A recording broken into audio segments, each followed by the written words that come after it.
Rangers' mantra, never ever quit, was on full display last night against the Astros. In what had been a night of frustration, the offense's patience paid off in a late-inning come-from-behind win. That win snapped Houston's 10-game win streak and gives the Rangers a chance to start their first win streak of the year.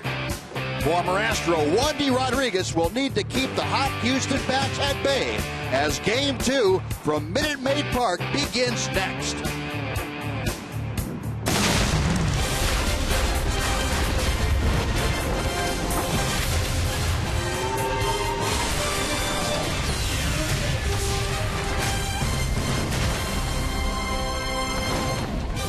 Texas Rangers baseball is presented by AT&T U-verse TV. A crowd filing into Minute Maid Park tonight. The roof is closed, the threat of rain outside, but the Rangers are threatening their own storm inside as they look to make it 2 in a row over the Astros. And welcome in, everyone, along with Mark McLemore. Steve Busby, glad you could join us on this Tuesday night of Ranger baseball. Interesting night, interesting pitching matchup in the middle game of this 3-game set. Mac, a couple of guys that have more starts for the opposition than they do for the teams they're pitching for. You're right, Buzz. A couple of guys that have a lot of similarities and a couple of differences. Both have played for the respective teams for 8 years, the first 8 years of their career, and the last couple of years in other places. They both had some success, and you've got Wandy Rodriguez, who's trying to resurrect his career, and Scott Feldman, who's trying to continue on that incline that he's been experiencing over the last 4 or 5 years. Both of these pitchers have taken their team to the World Series, been involved in World Series play, so there are some similarities there, and both are really going to have their hands full trying to shut down a couple of offenses tonight. It should be an interesting evening. We'll come back with more of our pregame from Minute Maid Park in Houston right after this.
Baseball on Fox Sports Southwest is brought to you by your Texas Ford dealers. The EcoBoost Challenge is on at your Texas Ford dealer. Get to your best in Texas Ford dealer today. By AT&T U-verse TV. UVerse has more live TV channels on the go than cable. And by Southwest Airlines. Book your low fare now at southwest.com. Well, a nice evening indoors tonight. Outdoors, a little bit damp. But the roof will certainly protect us here, us and the train at Minute Maid Park. Before we get things started, let's head down to the field. John Radigan is standing by. John? Yeah, down on the field where Prince Fielder loves to play. At least he loves to hit, and he's the designated hitter tonight. And Prince comes into this series batting .338 in this ballpark with 15 home runs. He has always done well here. The only confounding part is why? I mean, obviously, as a hitter or whatever and a player, you obviously can know where you do your most damage or where you're comfortable at. So obviously I knew that, but as far as specific numbers, I had no idea. And I asked him at the start of the interview, do you know what your numbers here are? He said, no, but I got a feeling I'm about to find out. He did. He likes them, and he is ready to put up more numbers after a 1-for-4 start in this series yesterday. We're going to come back and bring you the lineups in the first pitch as the Rangers get ready to take on the Astros in Game 2 of a 3-game set here in Houston.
Of this 3-game series between the Rangers and the Astros. And now Mac is going to tell you the Southwest Airlines Texas Rangers starting lineup. All right, leading off for the Rangers, Shin-Soo Choo in right field. Playing shortstop in the 2 slot, Elvis Andrews. Prince Fielder will be the DH, batting third. Adrian Beltre is going to play third. Cleanup spot, Kyle Blanks will be over at first and 5th hole. Carlos Peguero in left field, batting 6th. Carlos Corporan behind the plate, 7th. Delino DeShields in center field, batting 8th.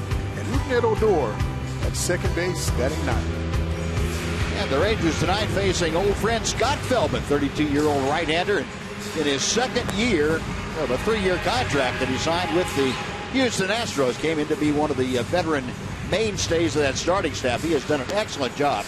See the numbers in 5 starts. He's had 4 quality starts in the 5 outings. Throws a fastball, a cut fastball, and a curveball, an occasional changeup. But that cutter really complements his fastball and breaking ball very nicely.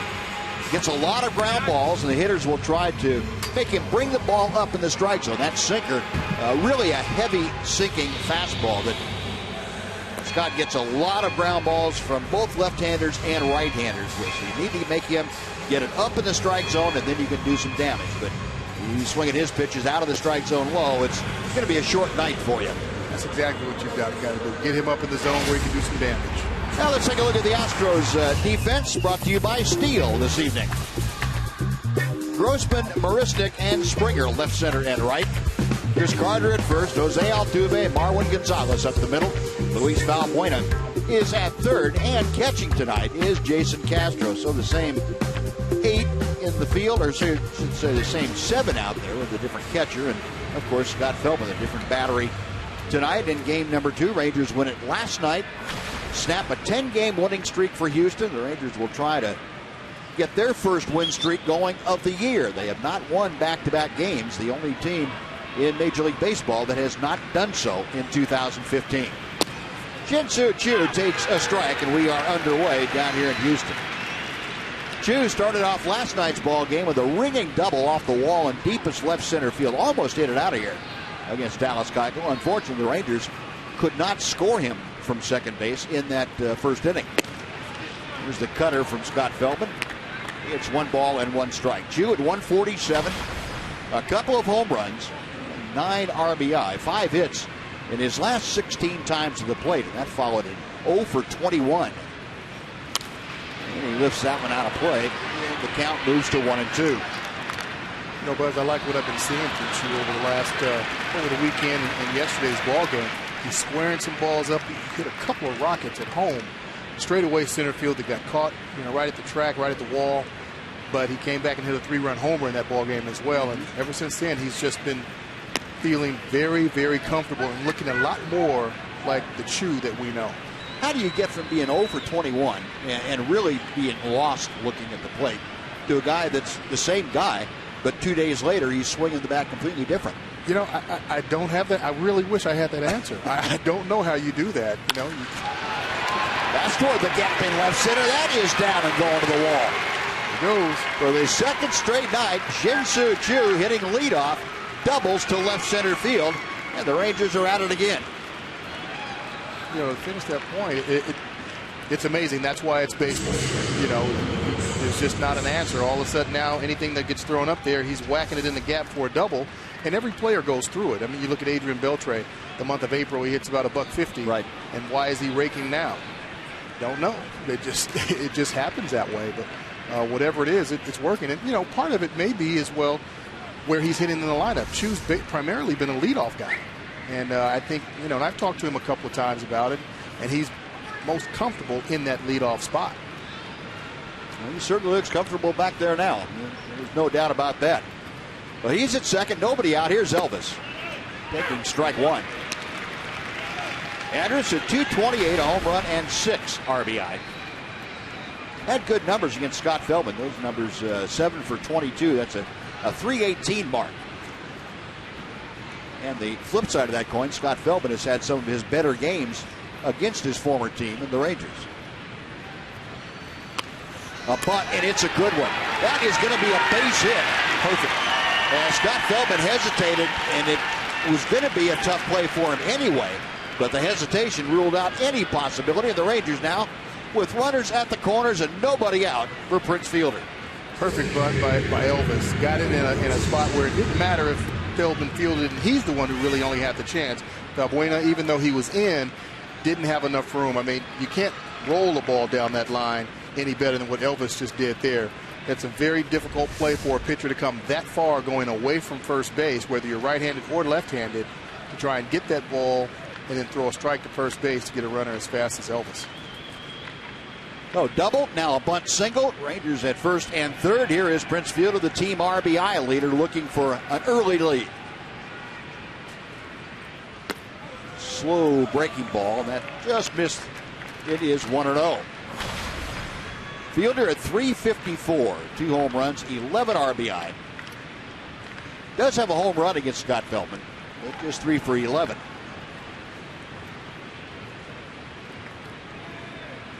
Feldman, a look over his shoulder at first. And he misses outside the fielder. 2 balls and no strikes. And this situation you can see with runners in scoring position. An RBI producer, the way Fielder is, loves this kind of an opportunity.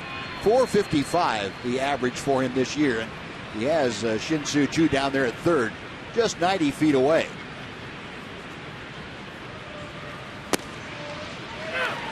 Two balls and a strike.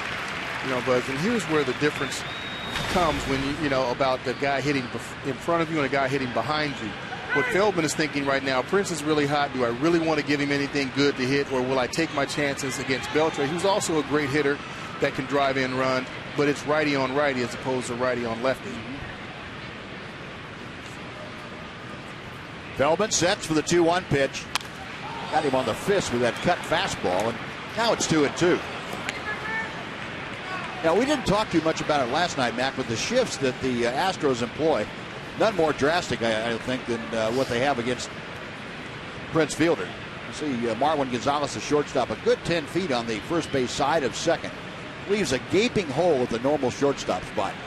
And Prince, being the run producer that he is, well, that's got to look like a green light for him to hit a ball that way. It really does. He's probably not going to try to hit it through that shift unless the pitch is middle in. That's just his natural swing. But if there's anything out over the plate, he just may try and go the other way. And we've seen him do that on a number of occasions already this season. May not think too much about it with nobody on base or a different situation in the game. Right.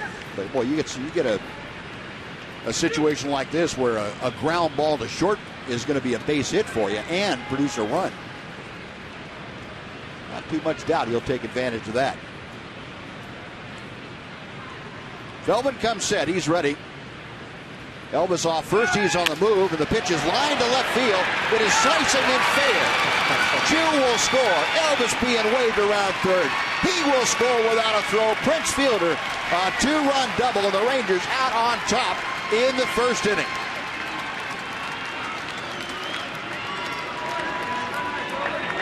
Well, he did it right there, Buzz. Got a pitch up in the zone and went the other way, and that's a pitch that he could very well try to pull. But if he does that, he may roll over on it or pop it up to the infield and not get the job done. And tried a backdoor slider, left it up in the zone a little bit. Prince just took it that way. Drove that ball down the left field line.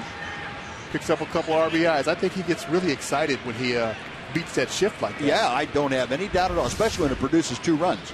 No kidding. So Fielder, RBI number 12 and 13. Rangers on top 2-0. And Adrian Beltre takes a strike. Scotty's behind the count and with Elvis on the move. Just a laser down that left field line. Easy for Elvis to score from first base. Now Adrian trying to pick up Fielder. Takes that pitch inside. 1 ball and 1 strike.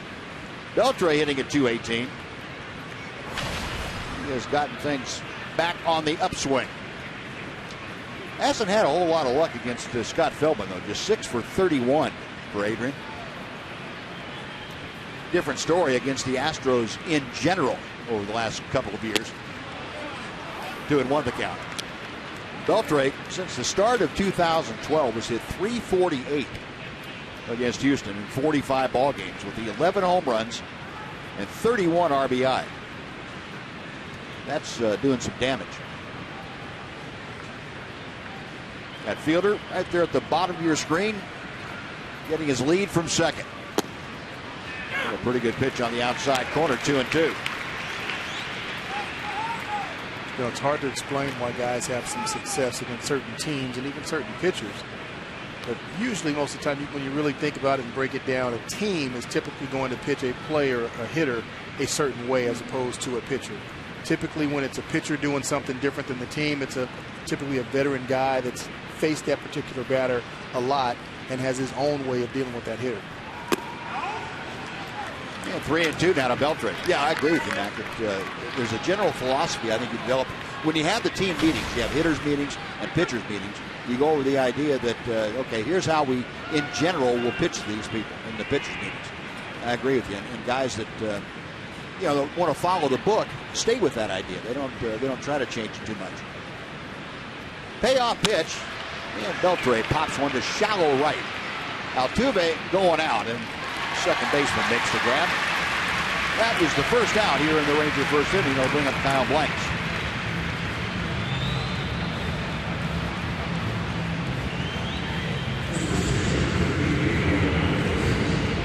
Blanks, who had a key single in last night's game in that ninth inning last night with Beltre at second base after the leadoff double.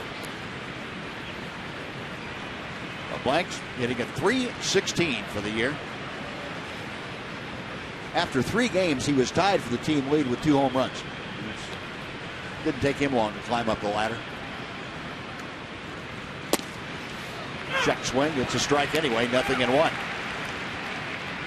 Blanks 1 for 4 last night. This is 6th straight start. Last 3 ball games, a .417 average. Yeah, he's been swinging the bat well. I think it's maybe not I think it is a little bit of a surprise. I don't think the Rangers really expected this much offense, a couple of home runs in just the week that he's been here. But he's come up with some big hits, and it's definitely something that's been much needed, an extra power bat in this lineup, right, especially with Mitch Moreland being down.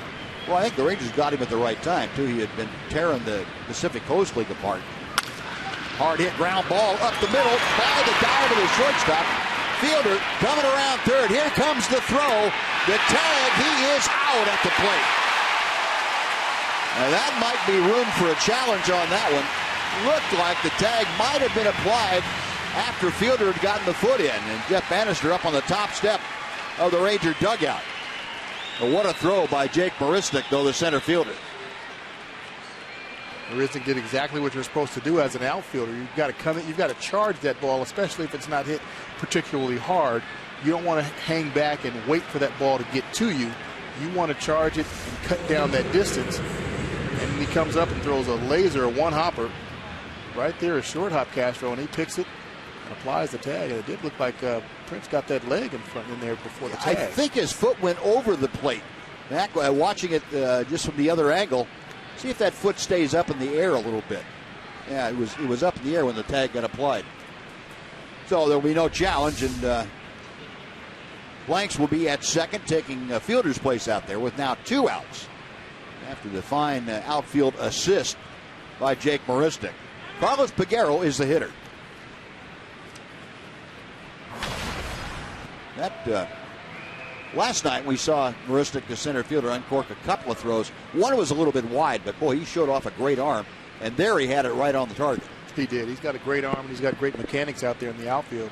You know, you'll get a lot of guys that have a good arm, but they have to wind up, and that means they take a couple of extra steps. But Marisnik was able to get the ball, come up in the next couple of steps, and let it go. And he was accurate with that throw.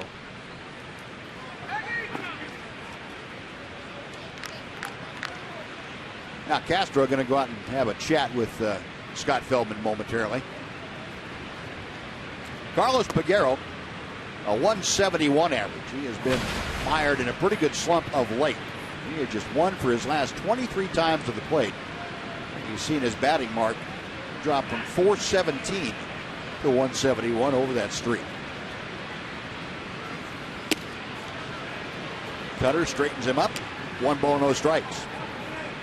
Interestingly enough, though, Peguero is second on the club with 9 walks. Very patient at the plate. And when he gets a hold of one, he can put a jolt into it, that's for sure. Big, strong left-handed hitter. That ball is whipped to right field and deep. Back and goodbye. A low line drive laser that got out of here in no time. A 2-run home run. The Rangers lead it 4-0. I just mentioned that, didn't I? Yeah, you did. He might have heard you. I think he did. Great swing, short and quick, right to the ball. And my goodness, that ball got out of here in a hurry. A much needed hit by Peguero. I know that's going to help his confidence a little bit there. See, Feldman throws that little cutter, and it didn't cut very much. Right into that powerhouse of a lefty. There's that sound, Buzz. I hate that sound. You know, that line drive, got Corcoran shooting one to right field for a base hit. Well, the Rangers here in the first inning already with 6 base hits. Carlos Corcoran greeting Scott Feldman on the first pitch with a single.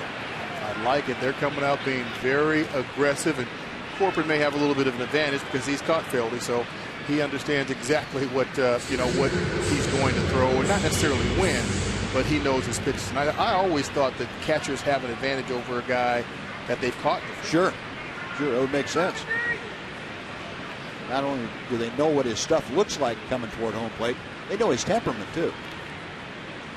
And Scott right now reeling a bit, and I'm sure that Corcoran had situations where he forced Scott Feldman in the same kind of situation to try and get ahead, just the way he did. Corcoran didn't let him.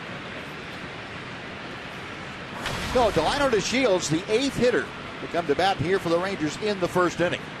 Rangers on top by a 4-0 count. Out of play to the first base side. It's 0-2. Delino, a 176 average.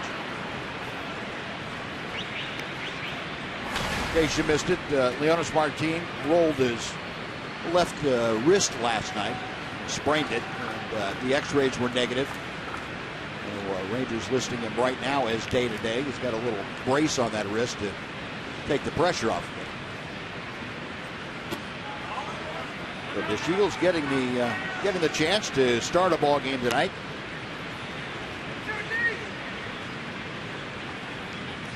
He was 1 for 2 last night with that double. Scored the huge run to tie the ball game up in the 8th inning at 1 apiece.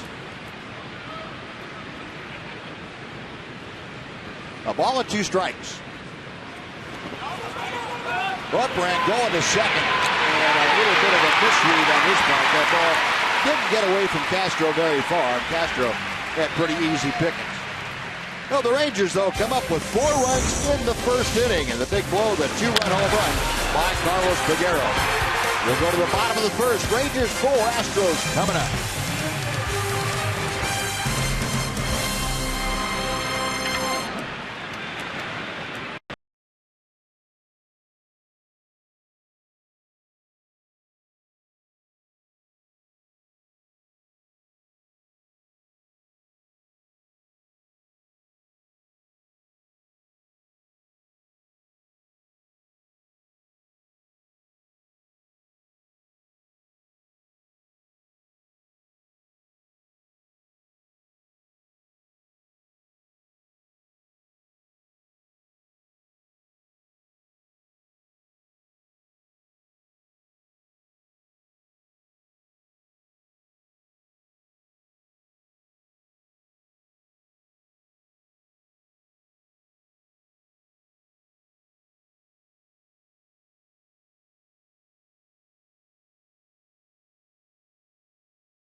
The Rangers and Carlos Peguero jump out to a 4-0 lead. And now Mark will tell you about the Houston Astros Amica starting lineup. Leading off for the Astros will be Jose Altuve playing second base. Luis Valbuena will be batting second, playing third base. George Springer will be in right field, batting third. Evan Gattis, the DH, is the cleanup hitter today. Chris Carter is at first base, batting fifth. Marwin Gonzalez, the shortstop, batting sixth. Jake Marisnick will be at center field, batting seventh. Jason Castro behind the plate, hitting eighth, and Robbie Grossman in left field, batting ninth. And the 36-year-old left-hander Wandy Rodriguez, a longtime member of the Houston Astros, on the hill for the Rangers, his third Ranger start. And he fires strike one to Jose Altuve. 0-1 with a 482. He added the cutter last year to his repertoire, really perfected it, and plays well with his tailing fastball and that big breaking ball. Cutter is enabled him to get in on right-handers and keep the ball in there with a few jam shots. 0-2 pitch, and Altuve gone on strike. So 3 pitches for Wandy Rodriguez to dispose of the leader in hits in the American League, Jose Altuve. Let's take a look at the Ranger defense tonight, and it is brought to you by the New Braunfels Convention and Visitors Bureau. Outfield this evening with Carlos Peguero in left, Lionel DeShields in center, Shin-Soo Choo is in right. Kyle Blanks at first, Rougned Odor back in the lineup at second. Elvis Andrus playing short, Adrian Beltre is at third. And now Luis Valbuena has teed off on Wandy Rodriguez, a long home run. His 7th of the year. It is 4-1 Rangers.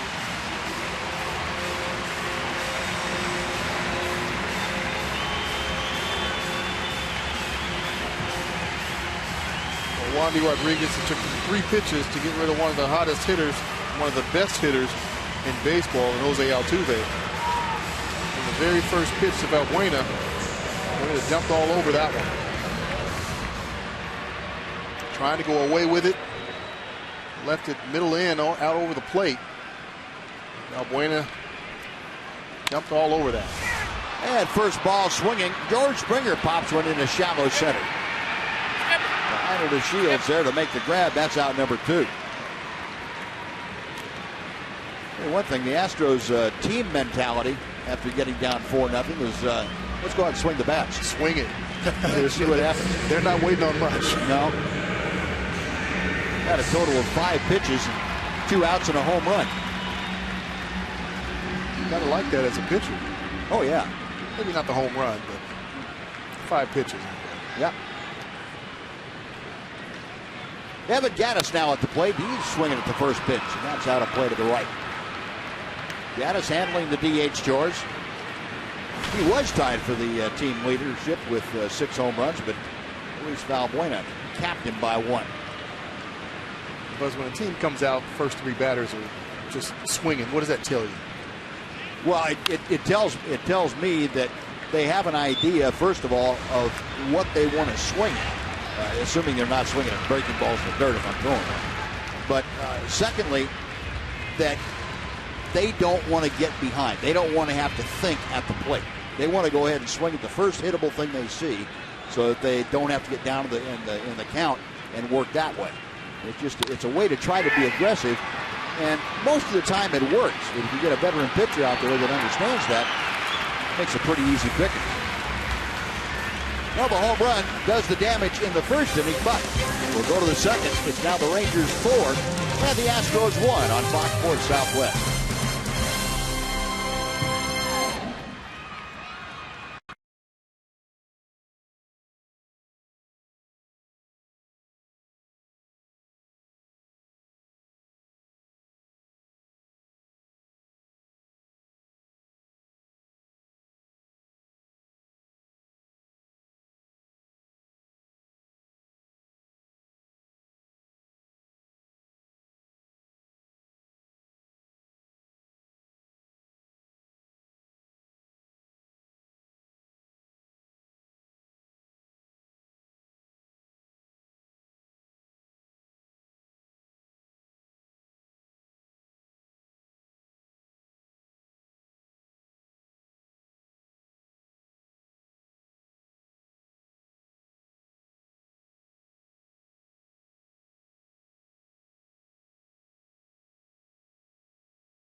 Show is on Friday, May 15th. That follows the game between the Rangers and the Indians, and fans will enjoy a fireworks show paying tribute to breast cancer awareness.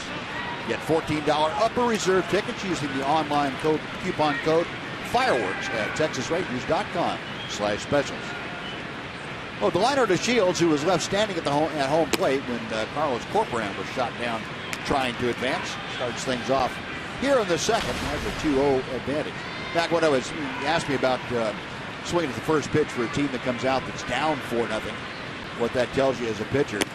And I didn't make it very clear. What they're trying to do, I think, by doing that is not only not get down to the count, but prey on a pitcher that wants to get ahead of the hitters. You get a big lead in the first inning, and you're here so often, make sure you get ahead of the hitters. Well, you get ahead, and being in the first inning, they may hit a ball out on you like Valbuena did. So you got to be a little bit careful with that idea. And the old adage of try and pitch like it's a nothing game is really true early in the ball game. You don't want to get out there and try and throw a get-me-over fastball. Exactly. Or even a get-me-over slider, a breaking ball. You want to make quality pitches still. Now the Shields, a soft line drive out, one away for Rougned Odor now.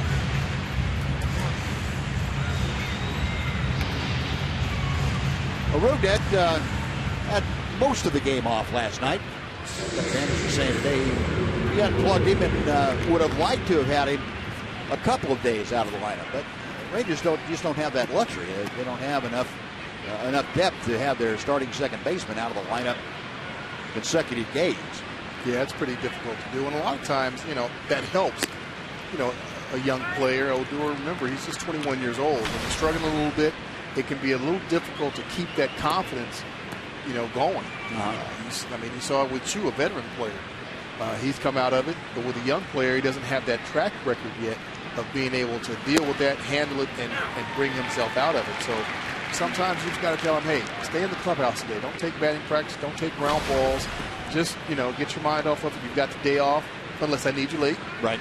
And that's it. So sometimes that does help. I've heard it said often, Mac, that you never really know how good a player is going to be until you see how he handles adversity. You find that to be true? Absolutely, because no matter who you are, you're going to run into some adversity here in the big leagues. Right. Whether you're a pitcher, a hitter, position player, you're going to run into some adversity. As a hitter, you're going to go up there and you're going to probably go 0 for 15, 0 for 20.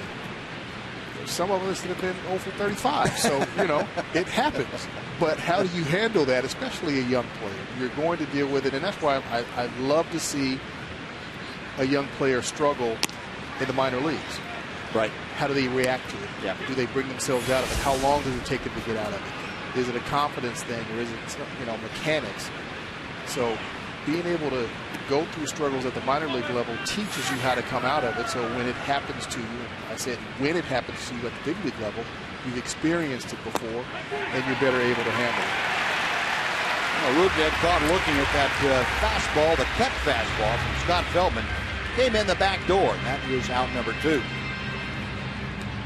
It was one of those at-bats where it looked like Rougned kind of caught in between thinking and swinging the bat at the same time. Couldn't do it.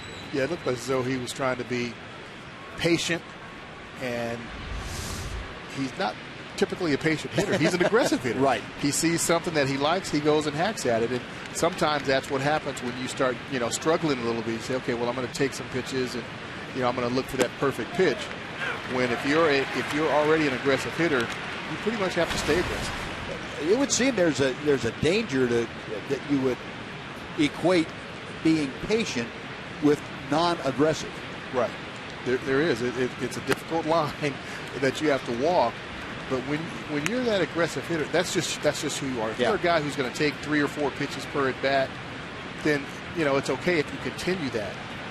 But sometimes you do want to go the other way. And in that instance, I think he just got caught in between a little bit. Shin-Soo Choo hits a rocket, but right in Altuve. And that is a 1-2-3 inning for Scott Feldman. Shin-Soo hit the ball hard a couple of times, but he's 1 for 2 now. Rangers out in order after an inning and a half. 4-1 Texas.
Fox Sports Southwest. It's brought to you by your Texas Ford dealers. The EcoBoost Challenge is on at your Texas Ford dealer. Get to your best in Texas Ford dealer today. Now, Wandy Rodriguez back to the mound for inning number 2. And he drops a breaking ball in at the knees to Chris Carter for strike 1. Rodriguez needed all of 8 pitches in that first inning. And he gets a towering fly ball to right off the bat of Chris Carter in the second pitch here in the second inning for out number 1. Shin-Soo Choo handling that nicely out there. And with 1 away, Marwin Gonzalez now will come up. Well, you mentioned Wandy Rodriguez pitching in this ballpark. He has pitched down here since 2005. And that was the year he came up with the Astros. And certainly there's no intimidating factor for Wandy Rodriguez in this ballpark. You get some guys that come in here and the first thing they see are the Crawford boxes down the left field line and say, oh my goodness, I feel like I can reach out there and just lean on that wall from the mound. There's a base hit by Gonzalez. First pitch swinging again. There's a board. 1 on, 1 out for Jake Marisnik. But Wandy Rodriguez has no such burden to carry in here. No, he doesn't even look at that left field wall out there. He just goes and pitches and he knows what he needs to do against right-handers and certain right-handers. With Carter, hey, I need to stay away. If he's going to hit it out of the ballpark, he's going to have to hit it to the big side of the field. He's not going to give him anything good, not intentionally, middle in to hit that short porch and left. Wandy wants a different baseball with which to work.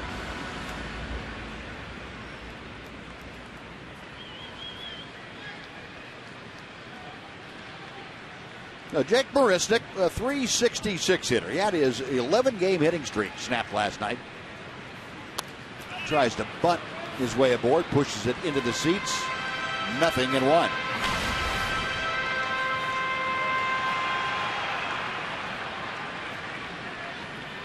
That 11-game hitting streak for Marisnik saw him hit .432 over a week and a half worth of play. He's still hitting .366 with a dozen RBI.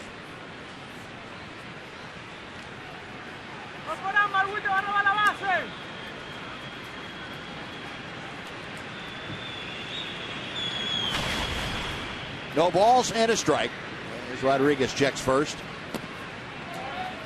That will even the count. That's the first called ball that Wandy Rodriguez has thrown tonight.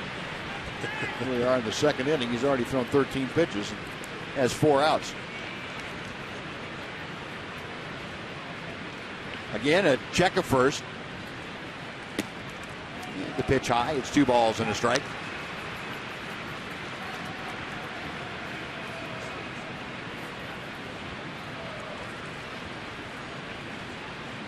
Rodriguez, the 36-year-old veteran, signed by Atlanta, then released at the end of spring training. Rangers signed him to a minor league contract and brought him up a couple of weeks later. Rangers found a need, he filled it. This is his 3rd career start in this ballpark as a visitor. Had a couple with the Pittsburgh Pirates in 2012. And now this start with the Rangers. 2 balls and 2 strikes. Got him swinging. Good breaking ball down at the shoe tops. And Rodriguez gets strikeout number 2. Now let's take a look at our Kubota power stats for tonight. Wandy Rodriguez talking about him. 1,093 career strikeouts with the Astros, 2005 to 2012. That's 9th all-time in Astros history, and the most by a left-handed pitcher. They have had some strikeout artists down here. Nolan Ryan, Mike Scott, Roy Oswalt. Go up and down the list, and Wandy 9th among those legends. It's pretty impressive. Yeah, for a guy you don't consider to be a strikeout pitcher, or never really considered that. Always a quality pitcher, but never looked at it. Until you look at the numbers, I doubt that many people knew that Wandy had that many strikeouts standing. I was one of them. Yeah, I was too. I saw those numbers and I was like, really?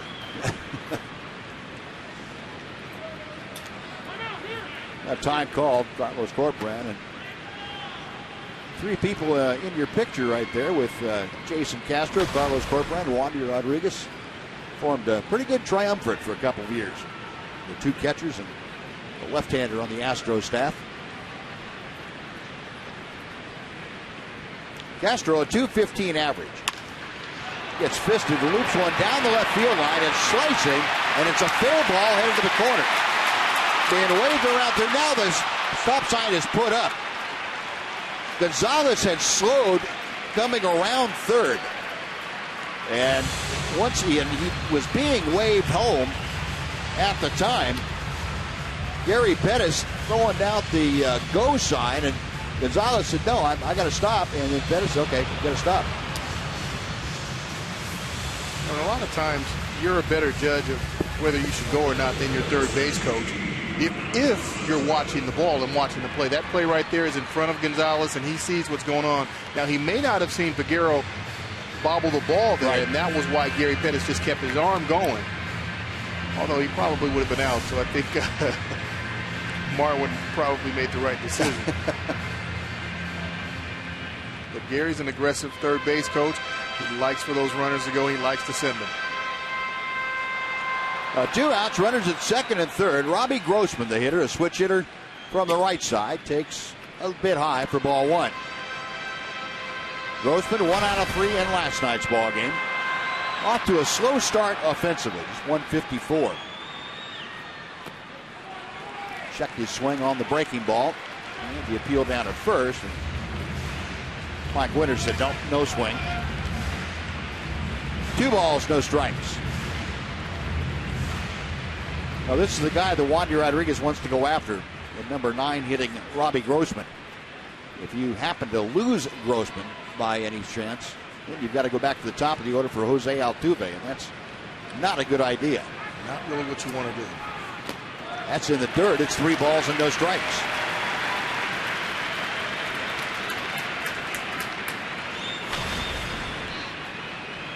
Grossman really in an offensive funk of late. He's 1 for his last 11 times to the plate with 4 punch-outs. 3-1 now.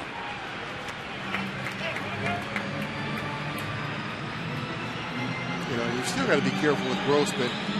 Anybody up there with a bat can get a hit at any given time, so you can't just lay it in there. He lost him. Well, that's the one thing you didn't want to do. Now it loads him up with 2 outs for Altuve.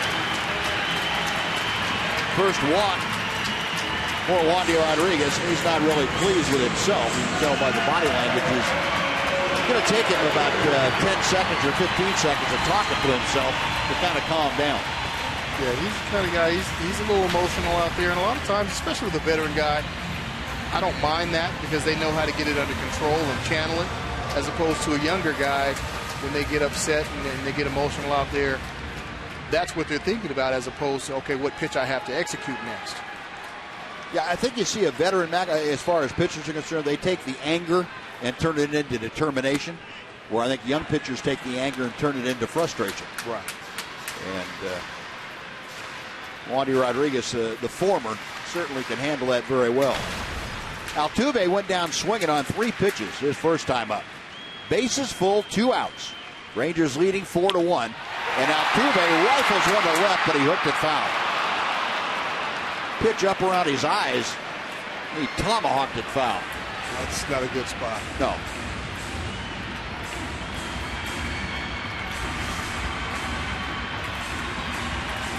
Wow. Look at him get that bat head to the ball. Pretty good hands. He is just an incredible hitter. Yeah. Incredible player. 0-2. Wandy Rodriguez working from the stretch. 1-2.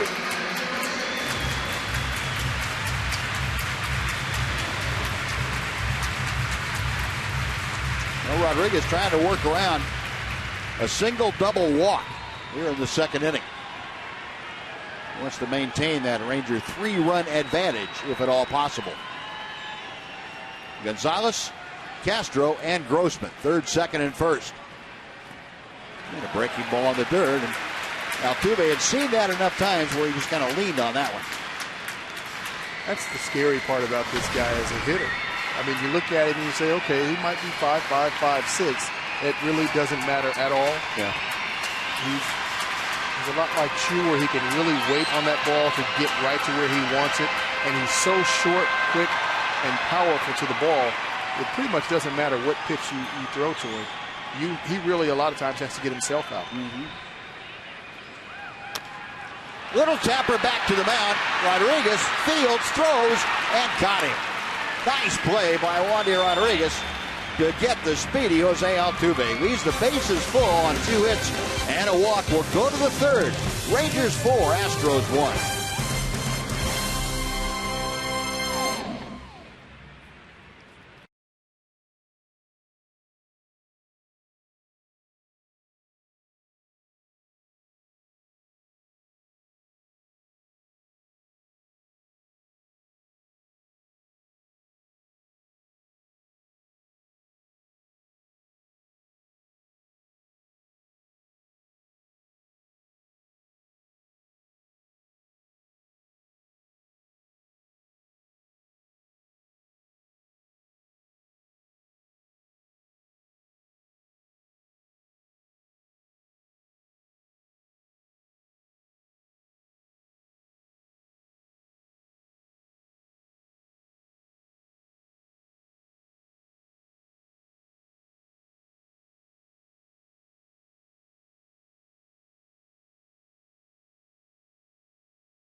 Fans, on Sunday, May 17th, Rangers wrap up a 3-game series with the Cleveland Indians.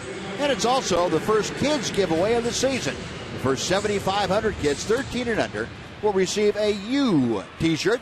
That's courtesy of Scott's Miracle Grow. Visit TexasRangers.com for tickets today. A young Ranger fan out here at Minute Maid Park, and he was thrilled to see Wandy Rodriguez get out of that bases loaded 2-out jam with a little tapper back to him. Thought for a second Wandy coming in fielding that ball was going to flip it to Carlos Corcoran at the plate for the force, but he chose to make the tougher play and did it well.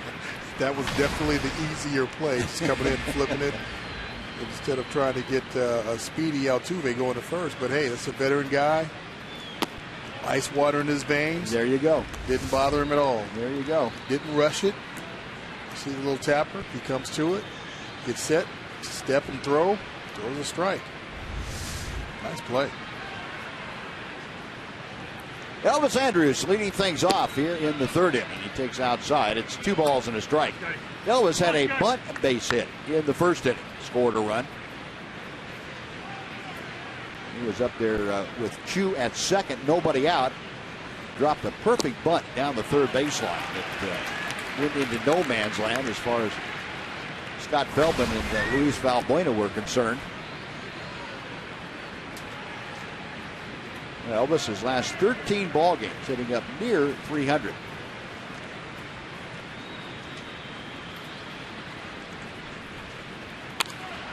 Line drive right field, and Elvis is 2 for 2. Well, Feldy's a guy that Elvis hits pretty well, and he's continuing it again tonight. Nice bunt down the third baseline his first time up, and now he dunks one into right field for another single.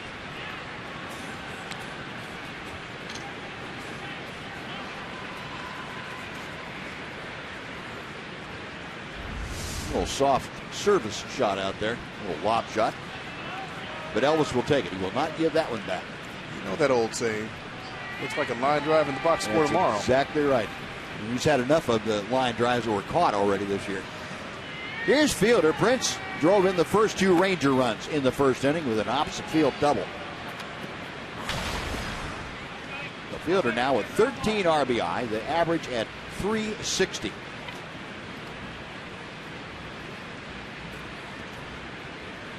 Prince came in 6th in the American League with a 354 average, so he has moved up the ladder just a bit.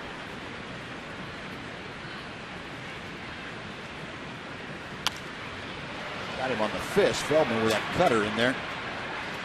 1 ball, 1 strike. Fielder also came into play tonight with the American League's best average against right-handed pitching. He was hitting a robust 404. That's gone up a little bit. Just a little. I'll tell you, he looks extremely comfortable. In that saying that hitters use, very hitterish right now. Very hitterish. Yeah. A ball and a strike as Feldman sets. 2-1.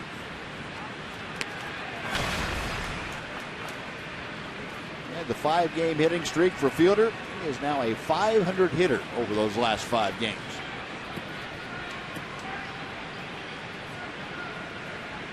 His RBI total would be nuts if there had been more people on base. He, the way he's been hitting, he could easily have 20 RBI already. Yeah, he could.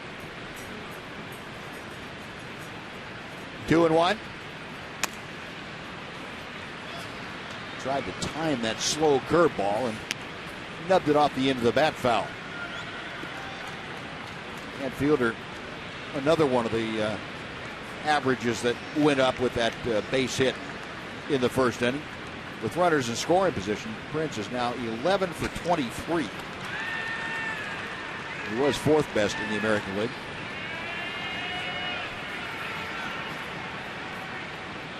Prince and Beltre having a little fun over there on the on-deck circle. Pretty much Beltre and anybody is going to have fun.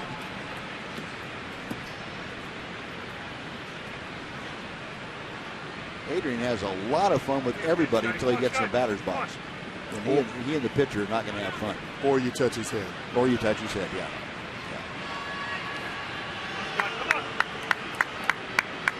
Haven't seen that as much this year. Of course, we only had 2 home runs, so we got to get him a few more round trippers, see if that happens. We got to get him going somehow. There goes Elvis. The pitch is inside the throw and safe at second base. Elvis just with that hand in there on the bag. Throw was just a bit out in front of the bag. And Gonzalez trying to make a quick tag, but Elvis sneaking by him for the stolen base. 4th of the year for Andrus. Elvis got a great jump, and Feldy is pretty quick to the plate. He uses a slide step a lot. Castro comes up firing though.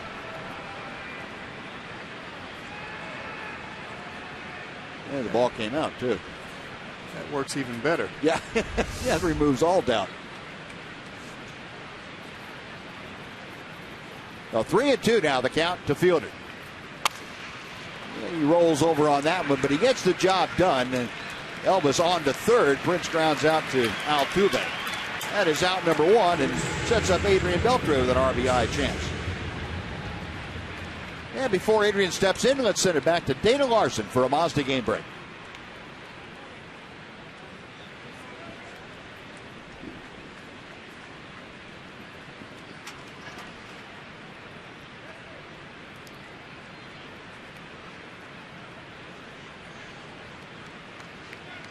All right, Dana, thank you.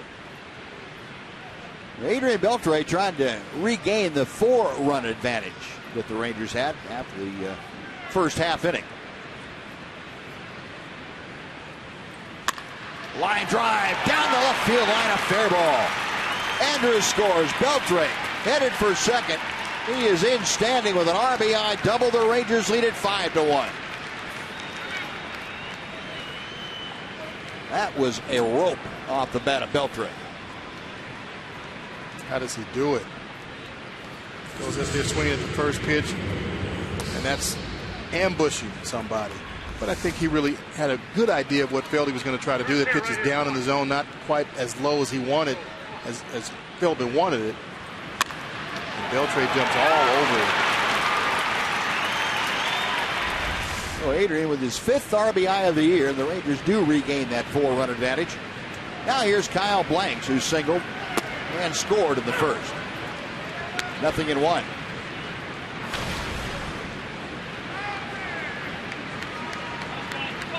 Well, Blanks raising his average back up to 350. You're talking about the Rangers getting Kyle Blanks in the minor leagues at the right time. He had been really hot in the Pacific Coast League. He'd been the player of the week before he was called up. He hit better than 500. When the Rangers got him, he was swinging the bat real well. And for a guy like him, with the experience he's had, it doesn't matter whether it's AAA or the big leagues. If he's swinging the bat well, he's going to hit no matter where he is. Yeah, I really think the Rangers took that into account. So it's great that Blanks was swinging the bat well. That obviously has continued since he's been here. And you're right, it doesn't matter. You're a guy with big league experience. It doesn't matter where you are, AAA. Big leagues, if you're swinging the bat well when you're in one, you're going to swing the bat well. Chances are you're going to swing the bat well in the other place as well. And Blanks has been doing just that. 1 ball and 2 strikes. Beltre getting his lead from second. We have 1 out here in the 3rd inning.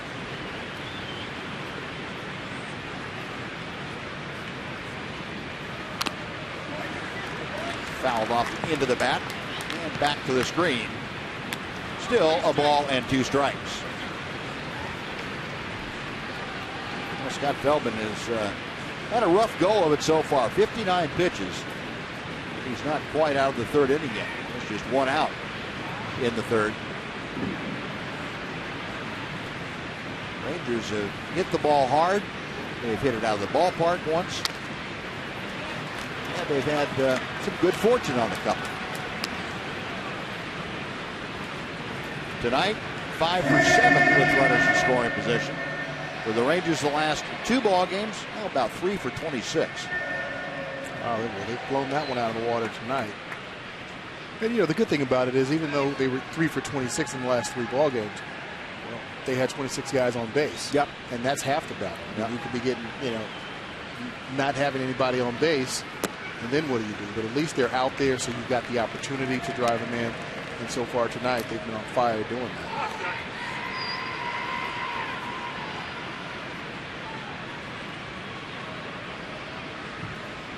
Beltre with one of those 5 hits with runners in scoring position. Out at second base now. The 2-2 pitch. And that's out of play to the right. Kyle Blanks, originally a San Diego Padre. Went to Oakland for a bit. And now the Rangers have him at the big league level. Facing Scott Feldman. See the pitch count inning by inning. Scott's had 2 long innings already. Right center field, that is dropping in a hurry. It's down for a hit. And it gets by Springer. Beltre stopping at 3rd into 2nd is Kyle Blanks. And the Ranger hits just keep on coming. Now that's a tough play to read for Beltre.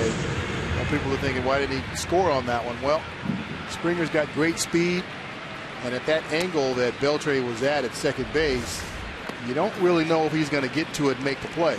He's coming in hard, and he was almost able to make that play.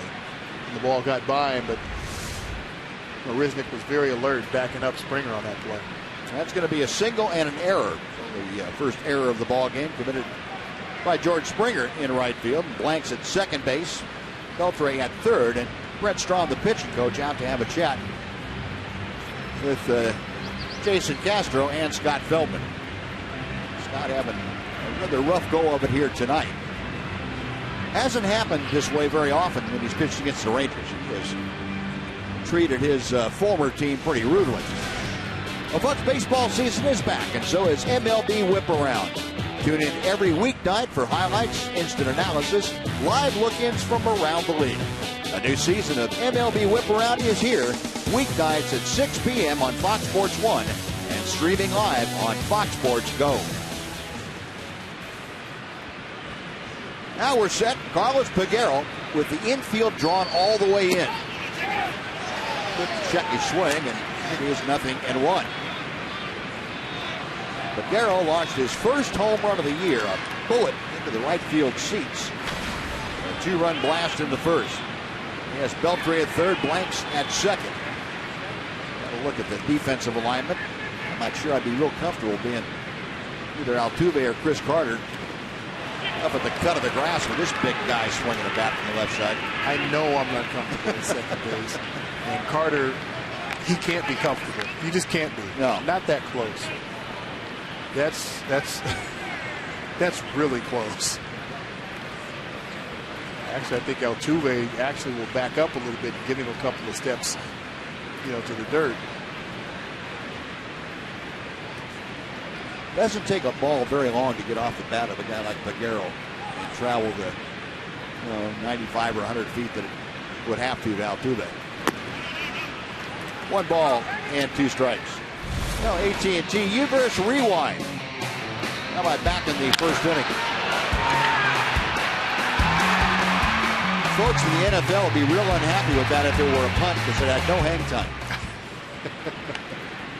It was about 0.5 of a second for it to travel the 390 feet or so that it did in the air. A big guy like Carlos Peguero, and as long a swing as he has, when he gets it all together and gets the head of the bat to the ball, there's some damage to be done. 2-2 the count.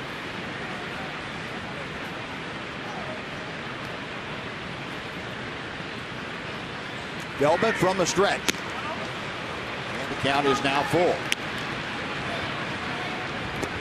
Bill Peguero trying to get aboard to join Beltre and Blanks. Carlos Corcoran, the Ranger catcher, waits in the on-deck circle. Rangers 5 runs on 9 hits with 1 out here in the third inning. Astros 1 run on 3 hits. Check swing, and the pitch is low, ball 4. And Peguero again drawing a walk. Nice at bat by Peguero there to lay off that sinker or breaking ball down in the dirt that filled him 2 or 3 times in a row. Try to get him a fish for it. Well, the bases are loaded. There's one he took. He swung at 1 for strike 1. And he saw 3 more of them and took all of them for balls. That walk, the first issued by Feldman tonight. And here's Carlos Corcoran, who singled in the first inning. And a rip at that cut fastball that worked its way in on his fist. Strike 1. Kevin Chapman, the left-hander, loosening in the Astro bullpen.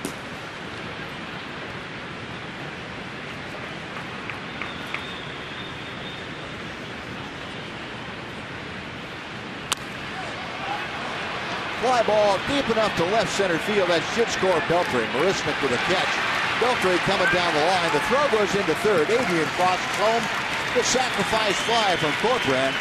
And the Rangers now lead it 6-1. Good at bat by Carlos Corcoran. Got a pitch that he could drive in the air. It's the RBI, his 4th of the year. The Rangers extend their lead. The Rangers are playing some pretty good baseball. Get him over, get him in.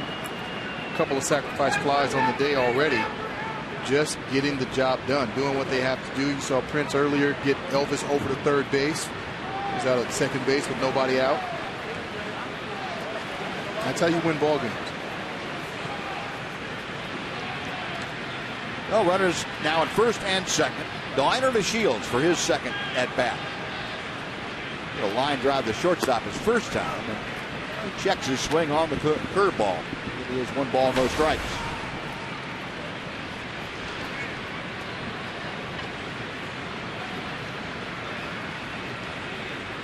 Lionel, you remember, got a base hit in his first major league at bat, and promptly went on 0 for 12. But he has come out of that nicely. He's gone 2 for his last 7 since that over. Seen a lot of pinch running duty late in the ball game. Scored some important runs for the Rangers. Last night came in for Leonis Martinez, a defensive replacement. Got on the bat, got a double, a walk, scored the tying run in that Ranger victory last night. It's nice to have a guy that you can bring off the bench that you know could steal a base for you late in the ball game when you need one, and everybody knows that you need one.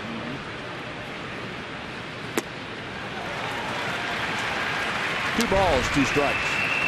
Our T-Mobile game changer for you, Don. It was Shields' 3 plate appearances last night. A double, walk, stolen base, and a run scored.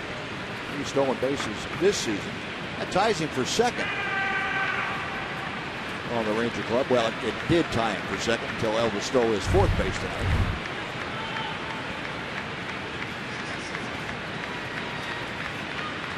Two balls and 2 strikes to it. Out the end of the bat, and that skitters foul down the first base side.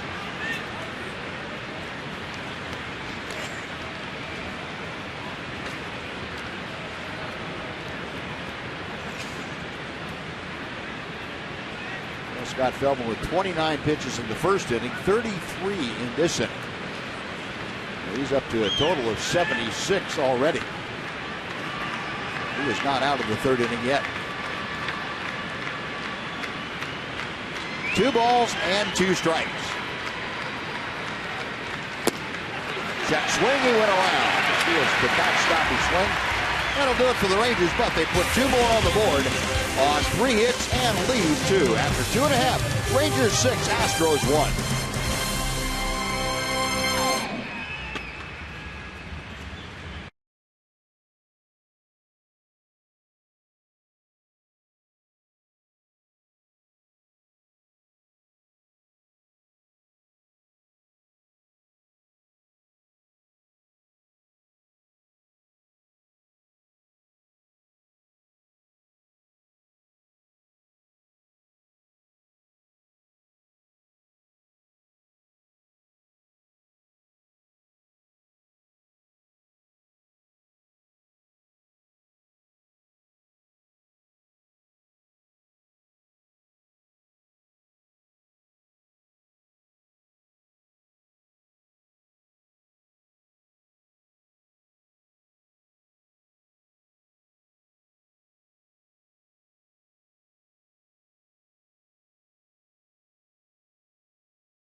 Playing today than Carlos Corporan, an opponent in this ballpark where he played for so long. He named it Corpy Day. He's so excited to catch Wandy tonight. He's the same guy. He's always doing the same. So looking forward. It's just tremendous professional, competitive, and it's going to be a nice show tonight. Yeah, and so far so good. I don't know if I can say this in Latin, but I think we could say Carpe Corpe Diem. That's C's Corpy Day, right? Buzz, Mac? You could say that, probably. I don't know that I would try and say that. Don't ask me. You're on your own on that one, Bud.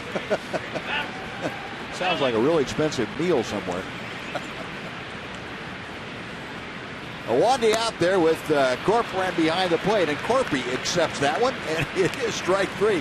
Luis Valbuena, who hit a home run in the first inning, and he went fishing this time and came up empty. 1 out. Wandy with that slow curveball hits that outside corner. Probably going to look like a strike anyway.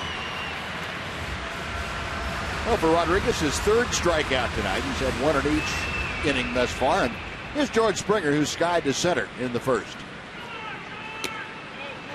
1 ball, no strikes. Springer, a young player who's very disciplined at the plate. And he's going to strike out quite a bit because he swings very hard. The batting average going to belie his on-base percentage. Getting on base at about a 370 clip.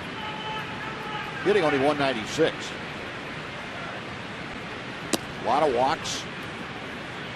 And a statistic that is valued in some circles. He sees a lot of pitches, even though he's a very aggressive hitter. Pitch is a bit low. It's now 3-1 to him. Springer second in the American League in walks coming into play. He has 18 of them already. Rodriguez to the wide, the 3-1 pitch.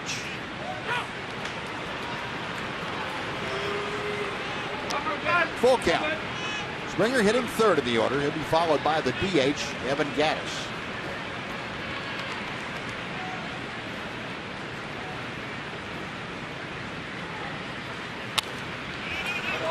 We will try the 3-2 pitch again.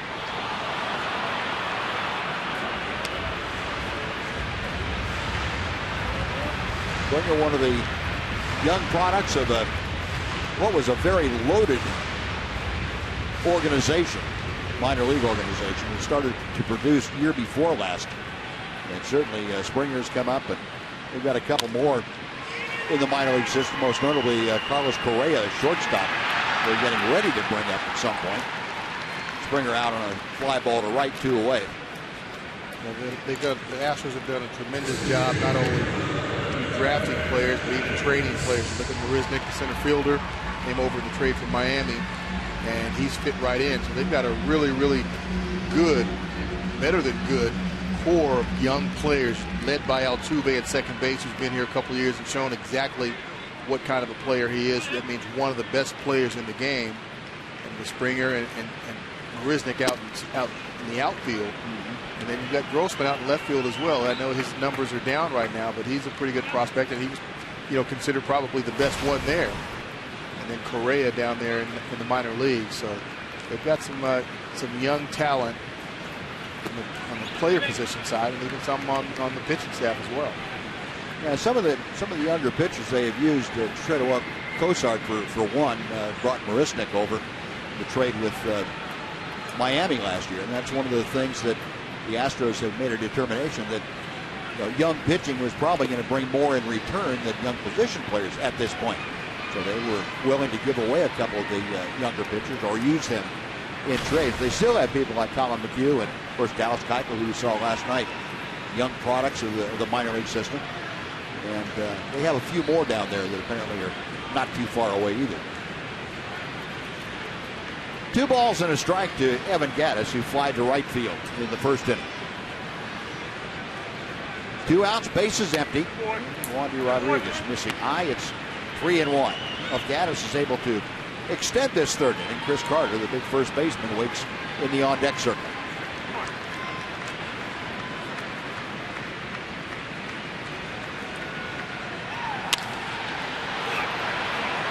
Shallow right center field. Going out, Rougned Odor making the call on the catch, and that'll do it. It's a 1-2-3 inning. First of the night for Wandy Rodriguez and the Rangers. On to inning number 4 at Minute Maid, 6-1 Rangers.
1,000 fans 14 and older will receive a Texas Rangers camo cap, courtesy of Fanatics.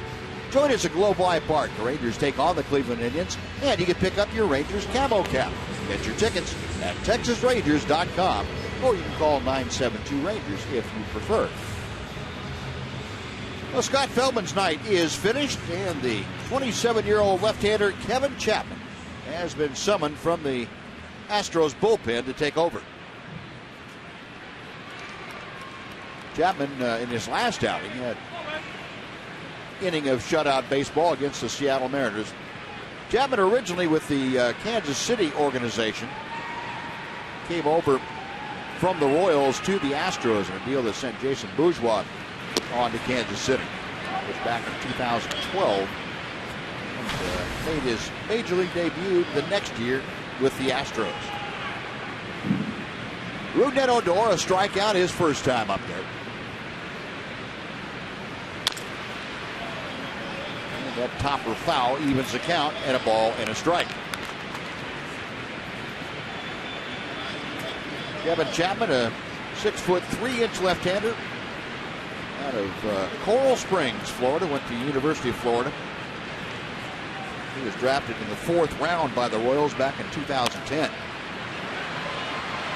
Out of play off the bat of Rougned Odor. The count moves to 1-2. Now, Scott Feldman tonight, 3 innings. All he was able to muster against his former team. 9 hits, 6 runs, all of them earned. 1 walk, 2 strikeouts.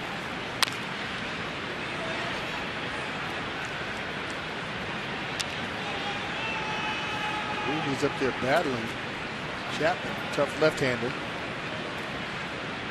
A tough assignment.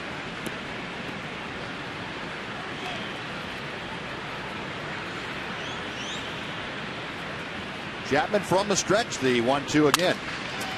Little looper to shallow right field. Springer coming on. He can't get there. It falls for a hit. And Rougned Odor just reaching out against Chapman. Gets himself a single, and that probably feels like a hard line drive somewhere to him. Oh, that's a rocket off the wall in right center field right there. And the bat goes down too. He'll take it. Another breaking ball on the outside part of the plate. Ruby goes out, gets it. And sometimes that's all it takes. It doesn't take that hard line drive that, to get a base hit to make you feel good. That right there could be the one. Well, the Rangers now in double figures with 10 hits as we play here in the 4th inning. 1 on, nobody out. Shin-Soo Choo up for his 3rd at bat of the night. He is 1 out of 2 with a first inning double. Last time up, he had a bullet right at Jose Altuve. Kevin Chapman has had a few appearances against the Rangers in the past. Choo, as a matter of fact, 0 for 2 against him. Finds himself now down in the count, 0-2.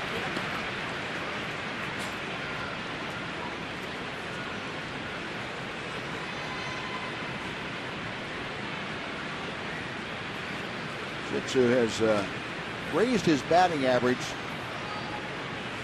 some 61 points since took that time off. A couple of days to regroup. 1 ball, 2 strikes.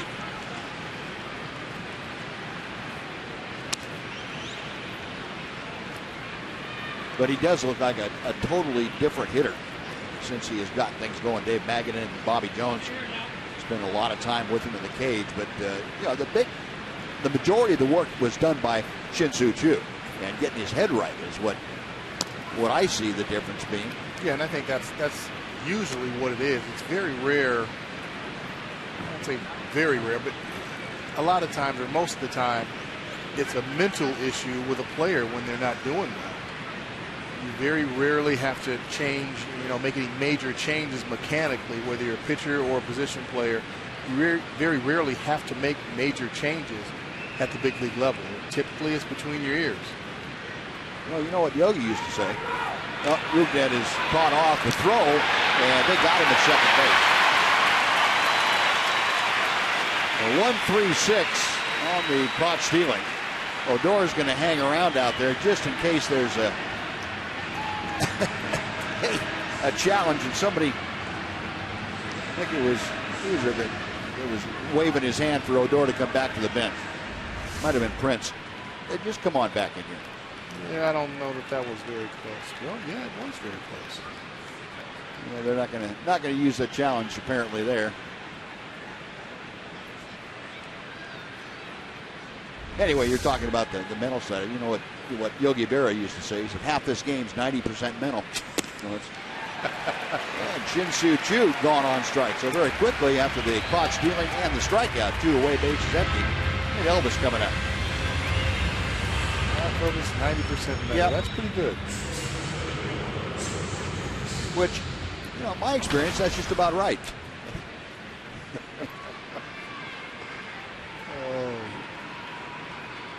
You just don't have anybody running around saying things like that. No, not anymore. Miss that stuff. Elvis, 2 out of 2 tonight. Takes inside for ball 1. He has scored a couple of runs.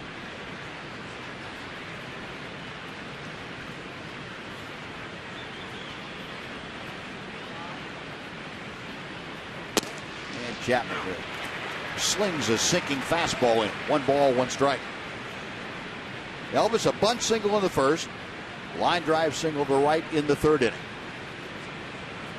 Average now at 243. That's just a bit outside.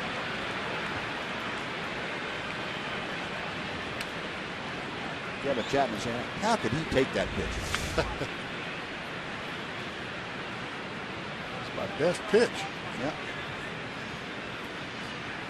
It becomes really a challenge for a pitcher to stand up there and look like that's exactly what I wanted to throw. That one misses. 3-1 now.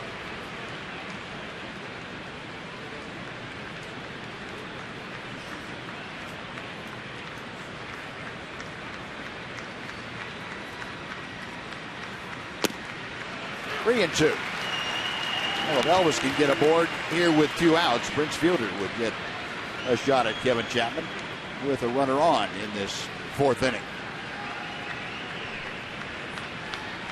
Left-hander ready, payoff pitch. Ball 4. Elvis draws the walk. He has been aboard now all 3 times that he's come to the plate. And here comes Fielder, who is 1 for 2.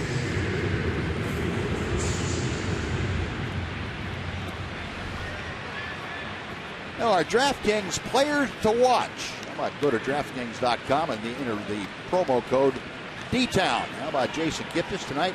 0 for 2. Stephen Vogt 0 for 2 with a strikeout. Justin Upton versus the Giants a little bit later.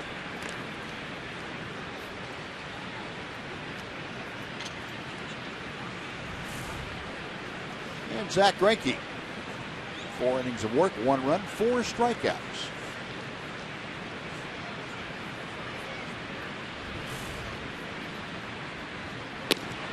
Bridge takes a fastball to the outside corner. Fielder with the average at 356 as he faces Chapman. Prince has not had an at-bat against Chapman previously. Pretty good breaking ball and able to check his swing. 1 ball and 1 strike.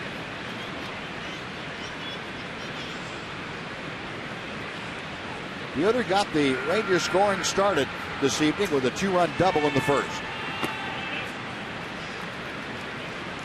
Last time up, he had a productive out in that with Andrus at second base and nobody out. Prince grounded out to the right side, got Elvis over to third where he was able to score. Beltre brought him home with a double. You know, when you've got a couple of veteran guys in your lineup and they're in the middle of the lineup and they give themselves up like that, that shows you the type of competitor they are, and they're about the team winning. They're not worried about their stats. It's all about the team. You'll see Adrian Beltre do it time and time again. Runner on second base. He's probably not going to bunt, but you better believe he's trying to shoot the ball to the right side of that infield or even to the outfield to get that runner over third base.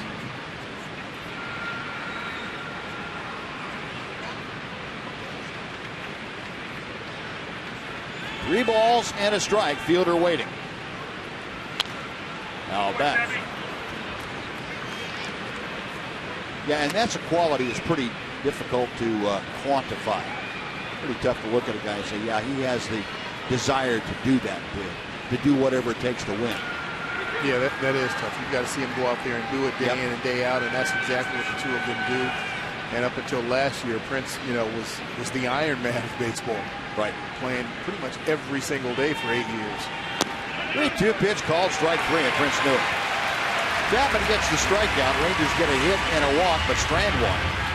3.5 in the books. Rangers 6, Astros 1 on Fox Sports Southwest.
On Fox Sports Southwest. It's brought to you by Southwest Airlines. Book your low fare now at southwest.com. And by the Mazda 6. J.D. Power has awarded the Mazda 6 highest ranked vehicle appeal among mid-size cars. Houston, Texas, the Bayou City, where the Rangers have a 6-1 lead. Wandy Rodriguez back to the mound to start the bottom of the fourth. Chris Carter fouls off that first pitch. It is 0-1. Carter, Gonzalez, and Marisnik, the first three Astros to face Wandy Rodriguez. Astros with a run on 3 hits. The only run coming on Luis Valbuena's home run in the first. Chris Carter skied out to right. His first time up. Off speed, that catches the bottom of the strike zone. It is 1-2. Wandy working quickly back to the plate. Line to center field. Delino to Shields had to play that knuckleball off to the side and had to go down to the ground to catch it. Boy, that's a tough play. That thing coming right at you and looked like Charlie Huff was throwing it. Yeah, center field to me is the toughest position because when you get a ball like this that's coming right at you, you can't really judge where it's going to go, whether it's going to go down, whether it's going to hang up, or whether it's going to shoot over your head. And then especially you throw the knuckleball effect into it. Delino did a good job of getting to the side so you can see the movement of it better. But, man, I know his heart was thumping on that one. Looks like the guy in the next booth over, Steve Sparks, who had Sparky could throw some of those knuckleballs. Yes, he could. First ball swinging. Marwin Gonzalez guy is out. A little bit easier play for Delino to Shields. Said, oh, thank you. Jig on. Those knuckleballs, they weren't great to hit, and they really weren't great to catch. That's why most catchers, well, I think all catchers that caught a knuckleball had a larger catcher's mitt. Or basically a net. Steve Sparks is part of the radio team for the Astros. Yeah, they was trying to remember who the catcher was. Jerry Grody, great catcher for the Mets back in the day in the 70s. 60s and 70s. Came over and was going to catch Charlie Huff when Charlie was with the Dodgers. He said, "No, I'm not going to use the big catcher's glove. Just give me my old glove." And Charlie said he never dropped one. Wow. Well, that was a quick inning for Wandy Rodriguez. A 1-2-3 and out. We have played 4, 6-1 Rangers.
Of the night. Cold hard fact brought to you by Clean, Crisp Coors Light. Happy Cinco de Mayo to you. There have been 13 players born in Mexico that have played for the Rangers. Benji Gill has played the most games, 267. Giovanni Gallardo is the only current member of the Rangers who was born in Mexico. And Giovanni, of course, moved to Fort Worth at a very young age. So hope you're enjoying your Cinco de Mayo, and we certainly are here. Rangers are enjoying it with a 5-run lead. So they come to bat in the 5th inning. Adrian Beltre leading things off. Beltre tonight 1 for 2. RBI double his last time up there. And Kevin Chapman for the first time tonight. Chapman and Beltre have not faced each other in the regular season. Left-hander with the 0-2 pitch. Beltre kind of golfed that one. And Valbuena, Adrian's counterpart, takes care of it for out number 1. It's kind of an odd swing. Watch this thing. Whoop. How do you go down and hit that? And you're asking the wrong one. We'll talk to him after the game. How about that? Yeah. I've seen him do some extraordinary things with bats. Boy. Just being able to hit anything. Cover so much of the plate. Off the plate and in and down and up. Yeah. Incredible. Yeah, I don't know how you wouldn't classify him a bad ball hitter necessarily. But he can hit some bad balls. He can hit some bad balls. I would probably classify him as a any ball hitter. Yeah. He can hit anything. Yeah. Adrian trying to explain it to Elvis, and Elvis says, what? What are you talking about? I can't do that. Here's Kyle Blanks, who is 2 for 2 with a pair of singles.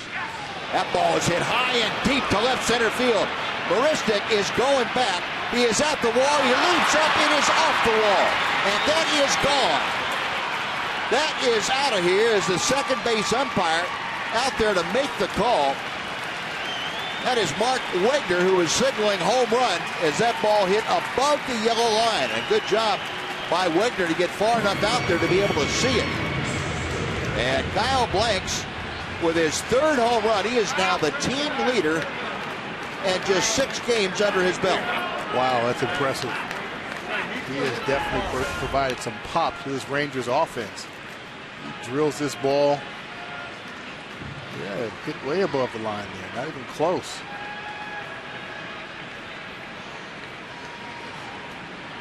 Just to the right of that 404 marker and up the pillar by a good 5 or 6 feet above that yellow line. Now, Kyle Blanks with his 3rd home run, a solo blast. Rangers lead it 7-1. And Carlos Peguero, who had a 2-run home run in the first, is up. See that ball hit about maybe 3 or 4 feet above the line out there in left center field, off the facade, off that brick facade out there. Yep. There's a strike to Peguero. 1 ball, 2 strikes. Boy, that is down right in his wheelhouse, too.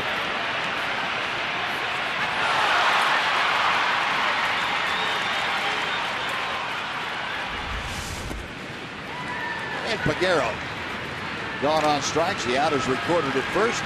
There are 2 away now with Carlos Corcoran coming up. The 3rd strikeout for Kevin Chapman.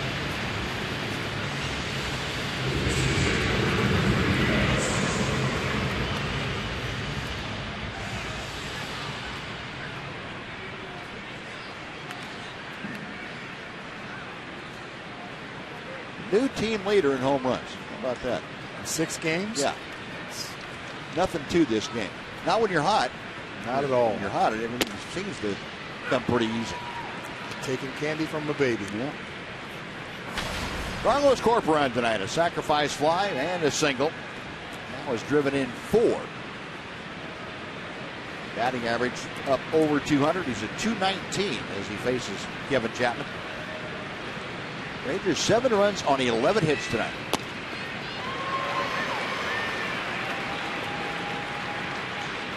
Nothing and 2.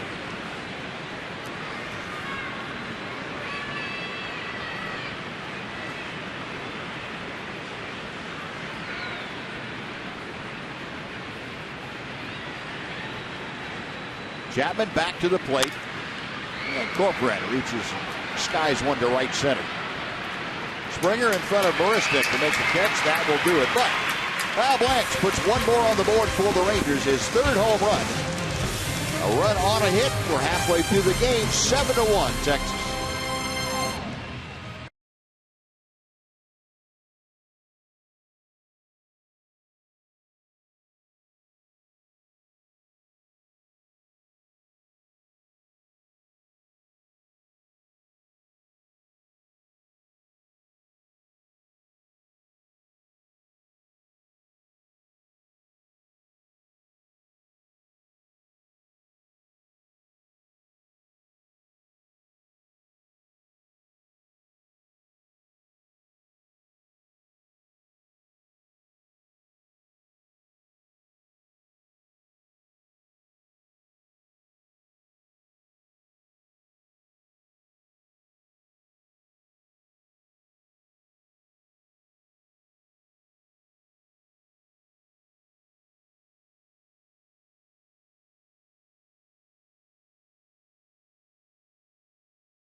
On Thursday, May 14th. It's before a 1:05 start with the Royals. Come on out early. You can enjoy a fun and educational program from the CBS 11 weather team. Then you can kick back and enjoy a weekday matinee game. Visit TexasRangers.com for tickets. Kyle Blanks, about a 415-foot, 20-foot home run. Got that out of here to deepest left center field. Rangers now with a 6-run lead as Wandy Rodriguez goes to work here in the 5th inning. Wandy facing Jason Castro, who doubled down the left field line his first time up.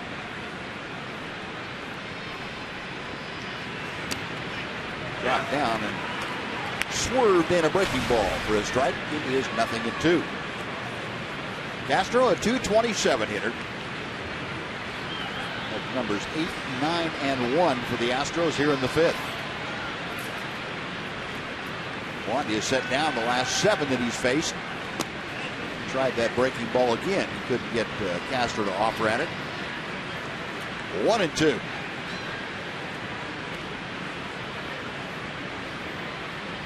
.53 pitches for Wandy Rodriguez here in the 5th inning. And there's a line drive pulled foul. Rodriguez has had about half the number of pitches that the Astros have had to throw. Astros up over 110 pitches for the 5 innings they've worked. 112 we get now.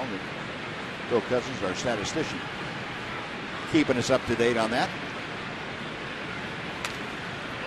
Foul back, and still 1-2. He's been very economical or very stingy with his pitches, throwing strikes, making the Astros put the ball in play. In a couple of innings where he was in single digits. That's what you don't like as a hitter. Pitcher gets out of there throwing single digit pitches. That's not a lot of fun.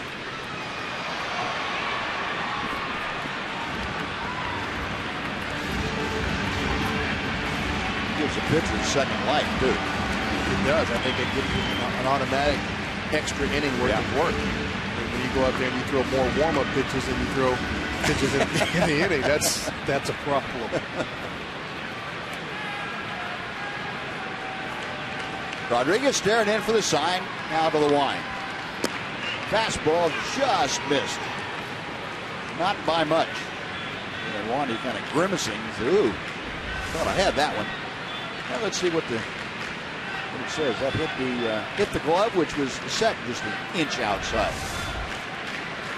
2 balls, 2 strikes.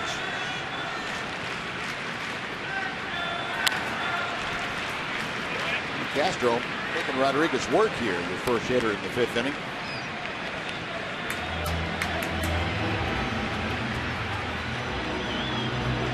Eight pitches in this at bat already, and he's only at 2-2.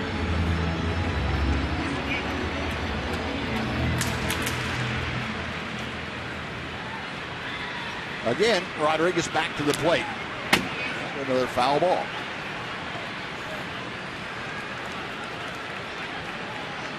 Wandy's not giving in. He's going inside, outside, breaking ball, fastball. Staying off the plate.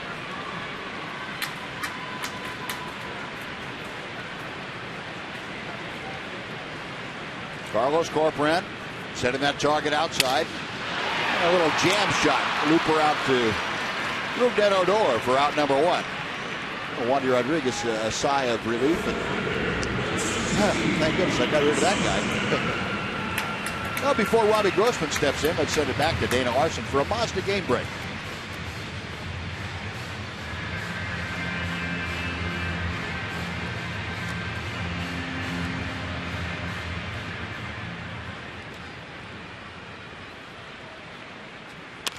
All right, Dana, thank you. Grossman, first ball swinging, grounds out Elvis. A nice play in the hole, and that's out number 2. So things kind of even out. You have a 10-pitch at bat. You get the first out, and now a 1-pitch at bat. So you're the left 2 hitters. That's not bad. Not bad. It didn't even out a little bit. Let's see what he can get done with Altuve here. Well, you know he's not going to take very long. No. If he sees something that he even remotely likes, he's going to let that bat fly. He's something. 0 for 2 tonight. Rodriguez has been able to make pretty good work of him. And he goes after the first pitch. It's a fly ball deep down that short left field line in the corner. And foul. Carlos Peguero over there in the corner. We can't see that from here. We rely on the camera angles to catch us up. From our viewpoint, Peguero just went out of sight. There's not a whole lot of foul territory over there. That ball is called foul. And that thing looked on the replay like it might have been fair, but not going to say anything. Draw a pitch, Wandy. The 0-1. Take a look at a Ford leaderboard with Altuve at the plate. How about hit leaders since 2012 when Altuve had his first major league year? 609 hits for Altuve. That's fewer than 20 behind Miguel Cabrera. Saw Mike Trout on that list. Trout came up to stay at the end of April of that year, 2012. Fly ball the other way. That will twist back into the seats down the right side. Pretty impressive list, though. You start talking about guys over a 4-year span, going on a 4-year span, that have had that number of hits, and it pretty well limits you to the best hitters in baseball. Pretty much. At least the ones that have been healthy. That's the big key. Beltre right there. Got him swinging. Rodriguez has had Altuve's number. That's a second strikeout for the second baseman. No, that is 10 straight now set down by Rodriguez. Rangers leading after 5, 7-1.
By Sonic. Tonight's jackpot is worth $300 and dinner for 2 at Sonic Drive-In. Tonight, the Rangers are hitting for Ruth Worthington from Cleburne. And if a Ranger hits a grand slam this inning, Ruth Worthington from Cleburne will win $25,000.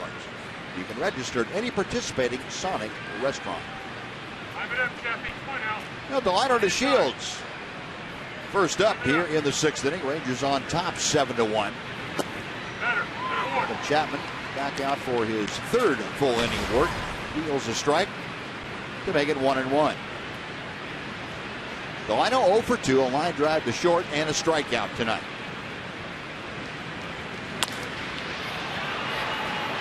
Left center field, Grossman over in the alley makes the grab. That is out number 1. Next will be Rougned Odor.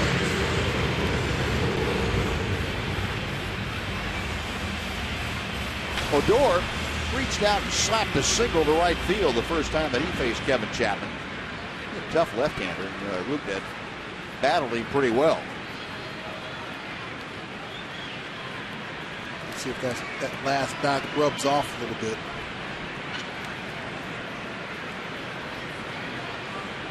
Get him in a positive frame of mind and We'll go ahead and turn that bat loose. Odor has had a tough 15 games. He had come into tonight in his last 15 games, hitting 120 on 6 for 50. Looks at that into the catcher's glove for strike one.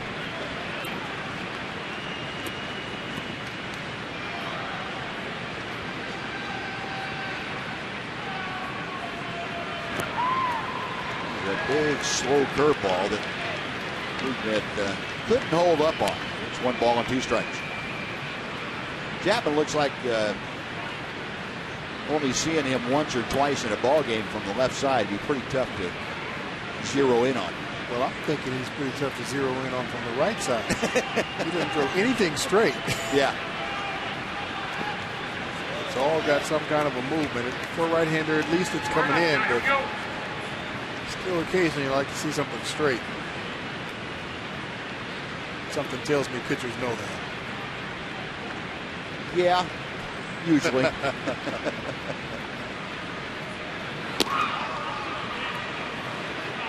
Now 2-2. Make that 3-2. Odor trying to get on with one out. The top of the order waits to be next. That would be Shin-Soo Choo. Payoff pitch on the way. That's out of play down the left side. Now, that's one thing we saw Ruknet do last year against left-handers, was taking the other way pretty well. That's something he hasn't been able to get into the habit of doing yet this year. No, he just hasn't been able to make that adjustment just yet. And, you know, pitchers have made their adjustment against him from last year.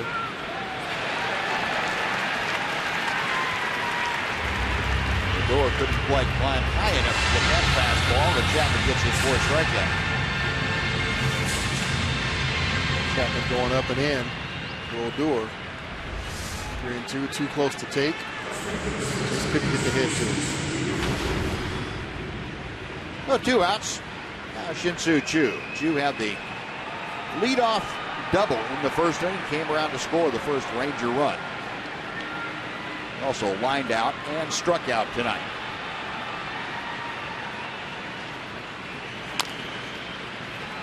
Big 2-hopper out to Altuve. Yeah, but Chapman has a pretty quick and easy 1-2-3 inning. Rangers gone in order. We have finished 5.5. Rangers 7, Astros 1. Fox Sports Southwest.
Two seating locations.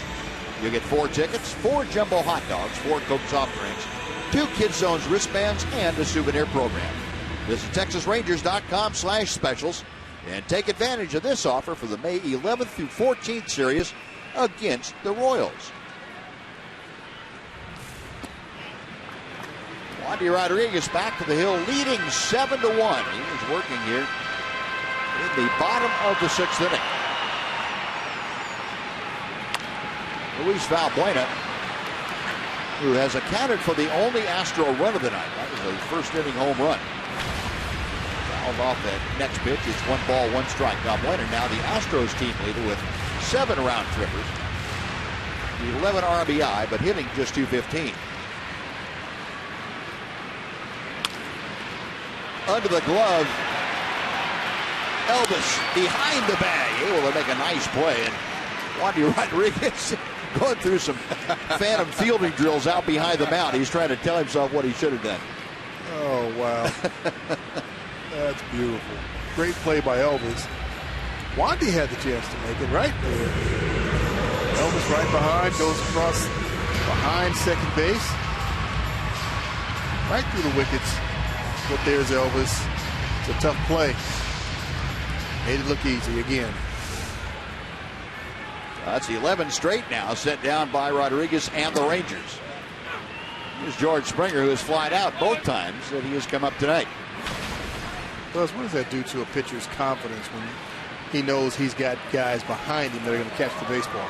Well, you end up making more quality pitches because you don't worry about mistakes. And when you don't worry about mistakes, you make fewer. To be quite honest. And, you know, you've got guys that you know if the ball's put in play, they're going to make a play on. And just makes your job so much more simple. Kind of liken it to playing in a big ballpark, for example, where the ball doesn't carry. You don't worry about falling behind 2-0 because you know if you throw the ball up and say, here, go ahead and hit the ball, most guys can't get it out. So it's going to be you have a safety net. And good defense for a pitcher is a huge safety net. 2-2 the count. Wandy Rodriguez working to George Springer. Springer hitting at 194.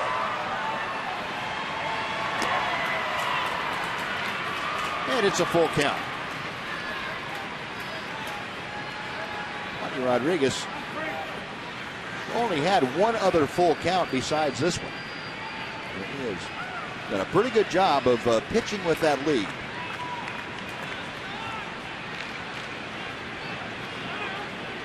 And time called momentarily.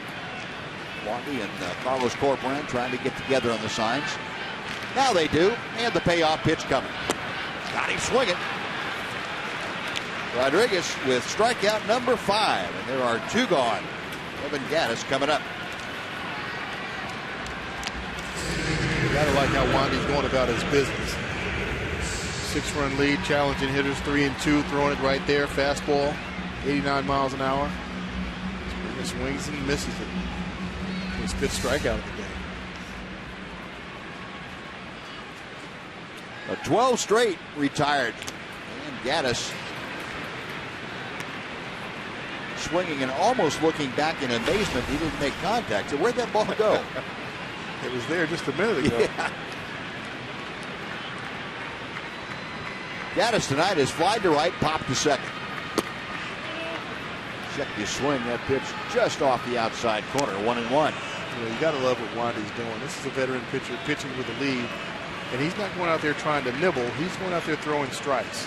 Trusting the defense behind him. Not trying to make that perfect pitch, but also not trying to throw the ball right down the middle either.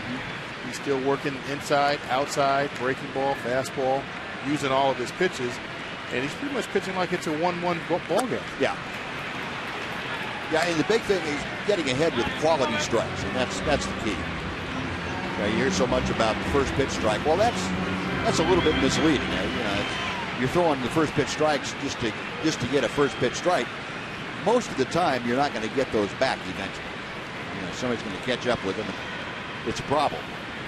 You throw quality first pitch strikes, now we've got a whole different animal. Never did like that first pitch strike anyway, that whole mentality. To me, if you think, okay, I've got to throw a first pitch strike, and you don't, now what do you do? Right. now you kind of lost mentally. The way I looked at it, if you throw one of the first 2 pitches for a strike and 2 of the first 3, that's the whole thing. Get the guy to swing by the 3rd pitch. And Gaddis swings on that pitch. Right center field, way up in the air, and choo right there. That will do it. And that would be 13 straight now retired by Wandy Rodriguez and the Rangers. We finished 6, Rangers 7, Astros 1.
Four game summaries, but all Rangers have started with Prince Fielder in the first inning.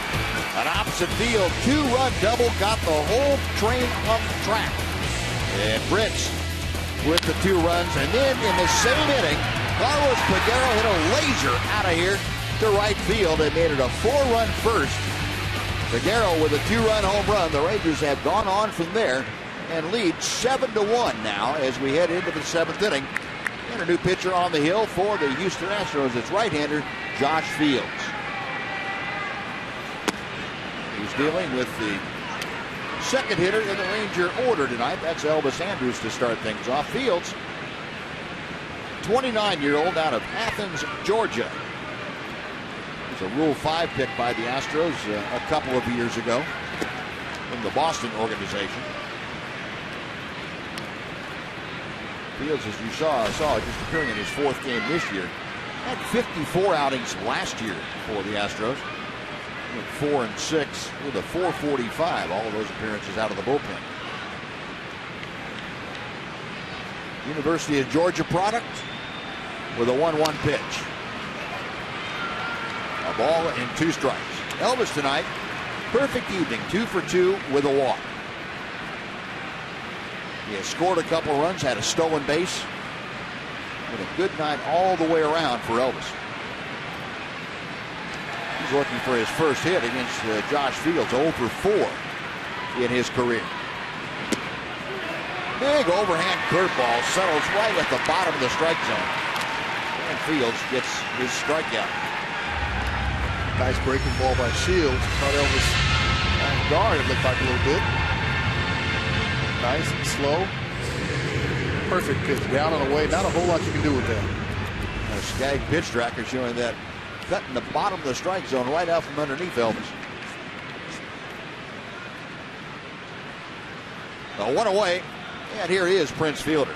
Fielder 1 for 3 tonight. That 2-run double we showed you back in the first inning. Chopper over the mound. Charging and unloading in a hurry is Gonzalez. Fielder getting down that line pretty well. 2 gone. Prince chopped that ball over the mound, and with the shift on, Marwin Gonzalez was on the second base side of the bag, came and charged it, like you said, Buzz. Fielder getting down that line. I'd love to see him play. He just hustles, Doesn't matter if it's a routine ground ball, he's hustling. I'll tell you what, people talk about how large Prince Fielder is, and Prince is a big man. There's no doubt about that. But he gets down that line well. He does. He's not as slow as people think he is. I mean, he's not the Shields. Right. But I think he's at least an average runner, and especially for his size. And Adrian Beltre drives one to right. Springer going back at the track, reaches up, and makes the catch and bounces off the wall. He is down on the track, a little dazed. Marisnik over there to check on him. But he has the ball, and what a catch by George Springer. Taking extra bases away from Adrian Beltre. George Springer, a highlight reel catch to send the Rangers out in the 7th inning. My, oh my, you won't see a better catch than this. He will not. That is a rocket, and he knows he's going to hit the wall. Doesn't care about it. He sticks that glove up. There's the play. There's the wall. Oh my.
The Rangers lead 7-1. Adrian Beltre, highway robbery by George Springer, taking extra bases away from Beltre to end that 7th inning.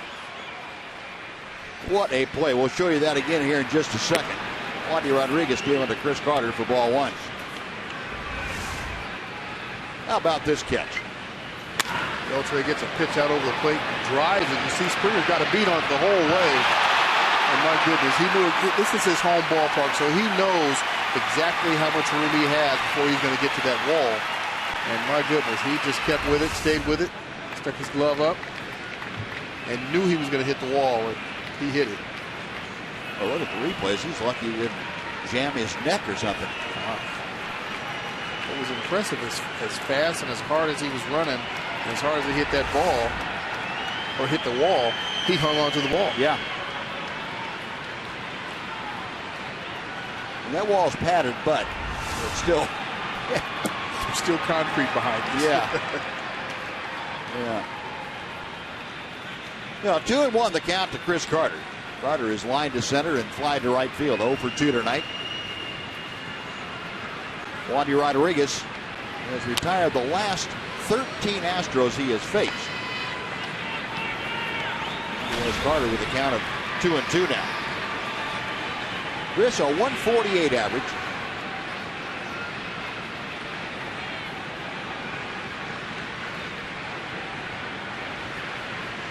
Now Rodriguez back to the plate. Got him swinging. 6 strikeouts. They've all been swinging third strikes. And before Marwin Gonzalez comes up, let's send it back to Dana Larson for a Mazda game break.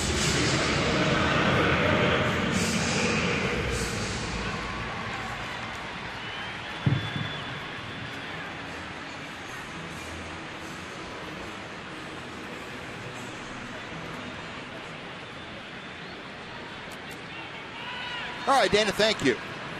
Here's the Rangers leading 7-1 over the Astros. Marwin Gonzalez, 1 out of 2 tonight. He had a single back in the second inning. He takes a strike. How about this for Wandy Rodriguez now? Most strikeouts in the game with 6 tonight since last April. He was a member of the Pirates and 6 against the Cubs. 6 in the third innings, just 3 hits. Had that 1 run. It's out of play to the right.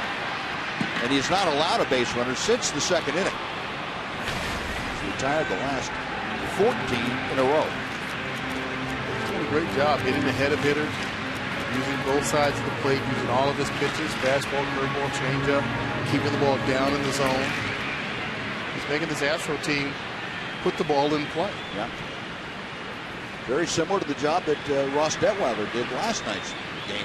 Ross gave up that run without a hit in the first inning, but finished it off with retiring 19 out of 23 batters. Finished off 7 innings of work, and Wandy Rodriguez going at the same pace. Pitch low and inside, 1 ball and 2 strikes now. The count to Marwin Gonzalez.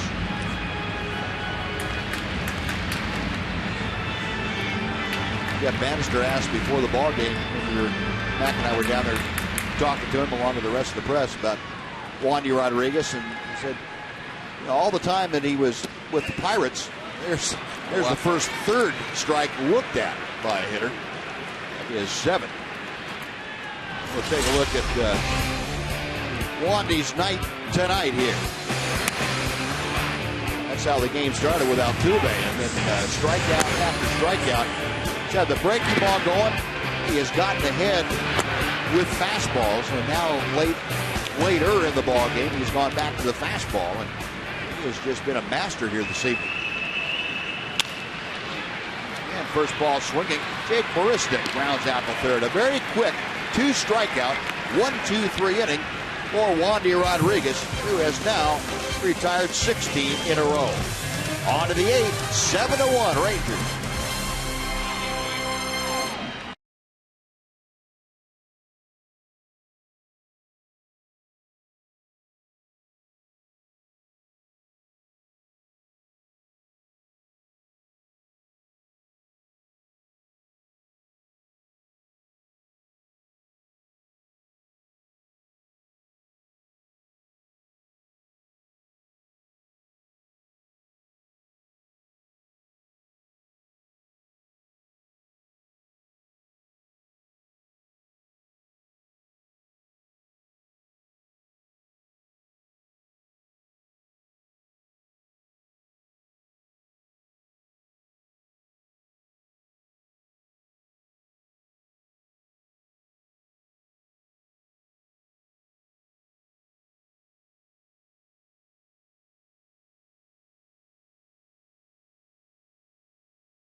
MLB.com at Bat, the #1 app for live baseball. At Bat is up to the moment at any moment with in-game highlights, live look-ins, replay reviews, radio broadcasts, StatCast, and more.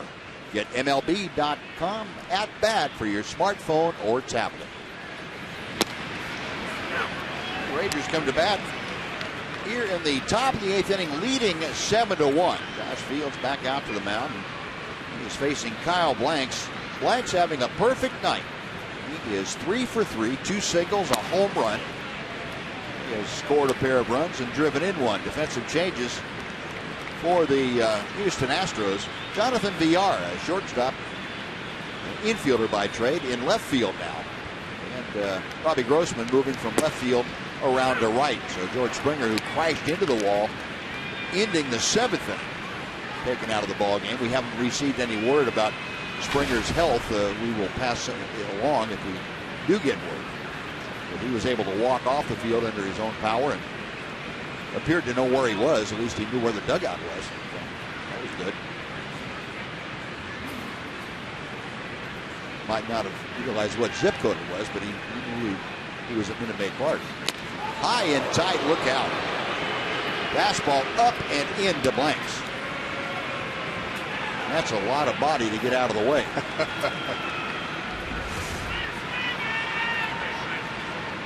Wow.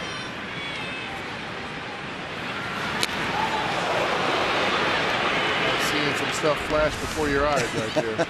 I would think so. 2-2 pitch. Just off the outside corner. 3 balls and 2 strikes.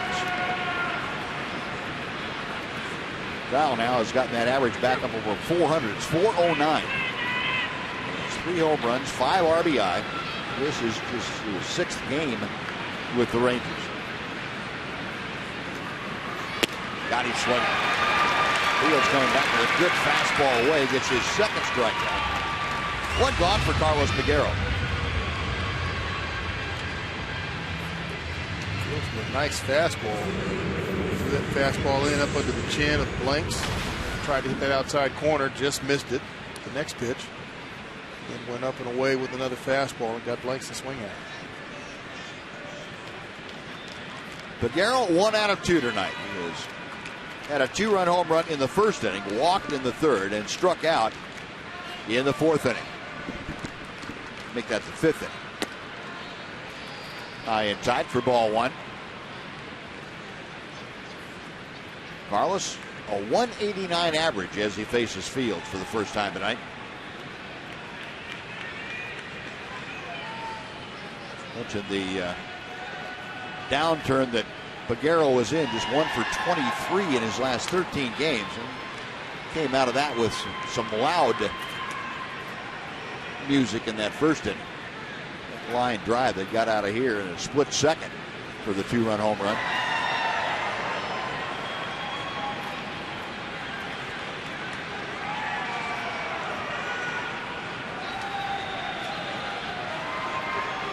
One ball, 1 strike. Off speed, it floats in, and it's 1-2. It's not a pitch that Josh Fields throws all that much. Straight change. Oh, the slow curveball more often than not. Skag pitch tracker showing to that pitch up. And that's even higher. 2-2. Got a pretty good curveball. Slow, got that 12-6 action. When they're a little bit slower than normal, than what you normally see, as a hitter, you're out there on that front foot just tapping it, waiting for it to come down. It seems like it's never coming down.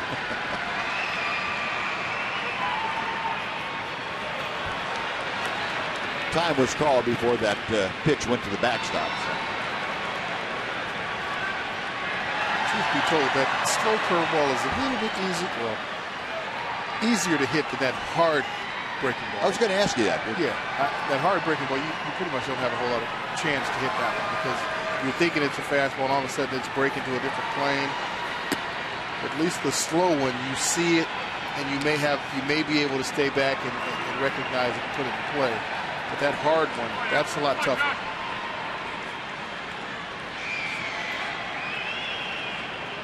Is that what is difficult about a guy that has fastball changeup combination, that difficult to recognize in time? Yes, especially if that changeup is if that changeup has a little tail to it. That's the one I found a little bit more difficult. Because it was typically going to be down in the zone. You have some guys that have a straight change that doesn't fade away. It just stays there, and those are the guys that I found that tend to hang them a little bit more. Fields gets his second straight strikeout as Peguero is down. Now Carlos Corcoran.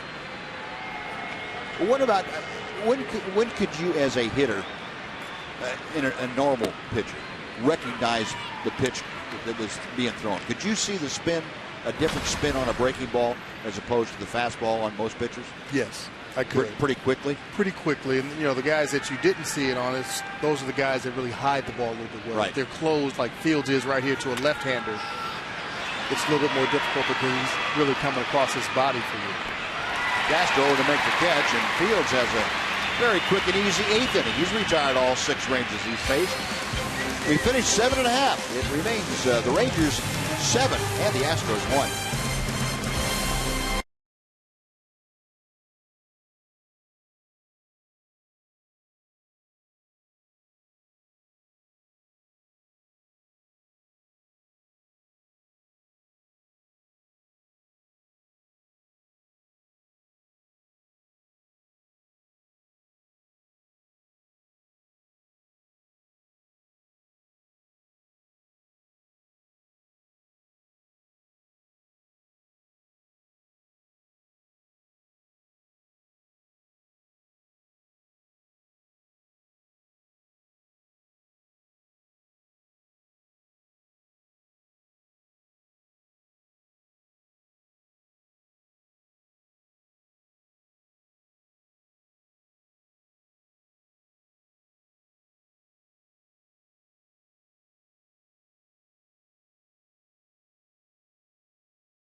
Now the Ranger road trip for you coming up. Progressive would like to tell you about the rest of it.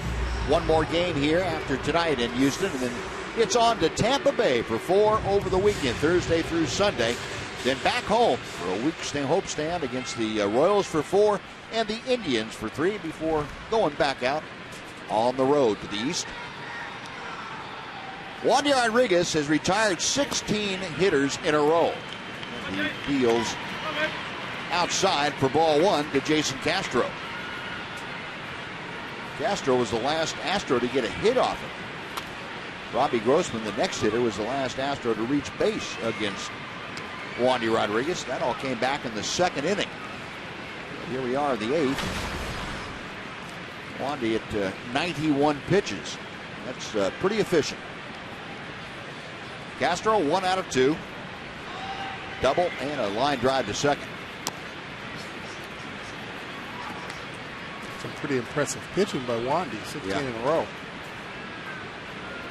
You get a guy like him on a roll, and when he's executing pitches, and you know he's shown the ability to throw sequences that you couldn't even dream that stuff up. He'll back up pitches with other ones that you don't think go together, but when he's executing, it doesn't matter. It's a ground ball out from Jason Castro, and now Grossman. You know, typically you don't see a guy that will throw a curveball and then follow it up with a straight change, unless his straight change is really great, because you know you've slowed the bat down, and straight change, it's just not a good foul. He'll throw it and get away with it because guys are swinging like it's still a fastball.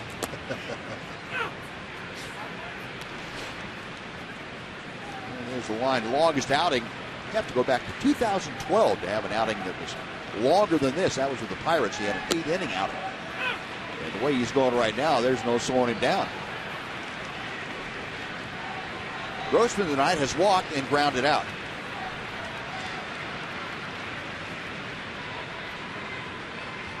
Oh, 2 pitch.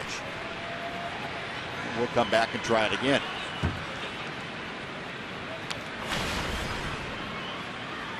That's got to be difficult, though. You get a guy like Wandy Rodriguez, who basically has 3 pitches that he'll throw, but he'll throw them in any sequence at any time. And for a hitter, it's almost like you can't eliminate one of them. You try to. You know, and you know, with a guy like this, a lot of guys, instead of looking for a pitch, they'll look zone. So whether it's a breaking ball, a changeup, or a fastball, if it's in a particular zone, that's all they're looking for, and they'll swing at it. And those guys that were able to do that, I have no idea how they did that. None whatsoever. But that takes some skill, and it takes discipline. Because you can sit there and take a couple of strikes, sure, not in the zone, and then all of a sudden, whatever that third pitch is, comes into that zone, and they come out of their shoes. 1-2 pitch. That evens the count. Edgar Martinez was great at that. What, a zone hitter? Zone hitter or pick a pitch, and he would just sit there through the entire at-bat and wait for whatever it is that he was looking for. And when he got it, he typically didn't miss it. Well, I would think a zone approach would have to be a guy like Wandy Rodriguez, who doesn't have a big variation in velocity between fastball and straight changeup, or fastball and breaking ball. Right. And if a guy throws 96 and has a changeup to 78, it'd be a little tough to zone that and come out on top. There's a problem there. Called strike 3, and Grossman had a little problem there pulling the trigger. That is strikeout number 8 for Wandy Rodriguez. His 100th pitch of the night. And he has 2 outs here in the 8th inning.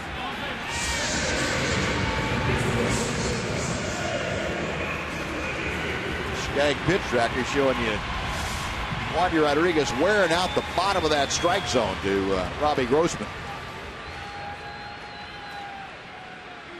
You know, in case you're wondering, Wandy Rodriguez has a career high in strikeouts of 13. Did that back in 2011 against the Pittsburgh Pirates. He was as a member of the Astros.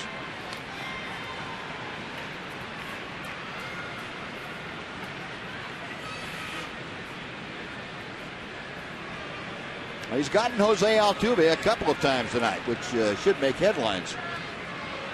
He's 0 for 3. That ball is going to reach the seats over the Astros dugout. Nothing and 2.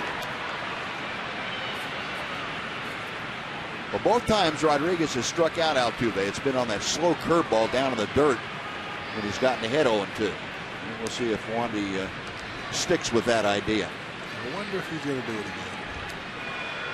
A couple of times. Carlos Corporan in deep thought there as he gets ready to put the fingers down. He wanted the fastball up, and Wandy said no. Now we'll try that curveball. The backdoor curveball. Ooh.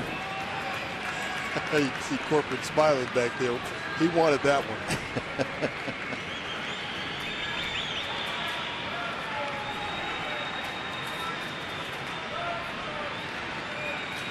We'll try that. Well, I've got all kinds of options. 1-2 pitch. Instead, it's Wandy started to go on the windups. Now, let's think about that. He's not happy with the location there.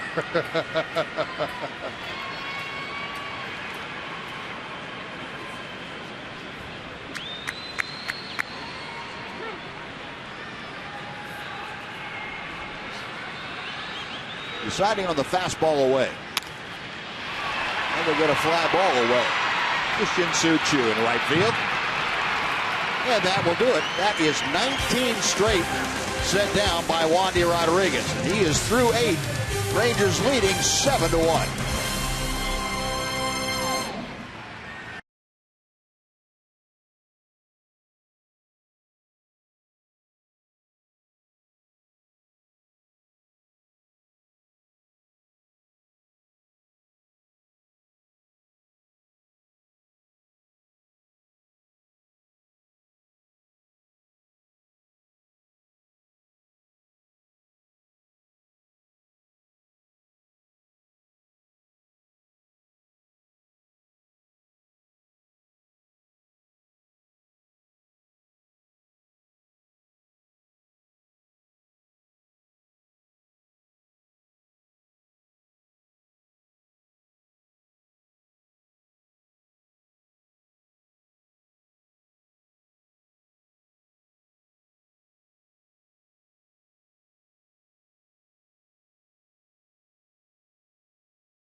Orioles consecutive wins for the first time this season, their first series win of the season, and feeling very good about themselves with a 2-game win streak. But first things first, a good 9th inning for the Rangers, and then second things second would be, or maybe third things third, the third game of this series.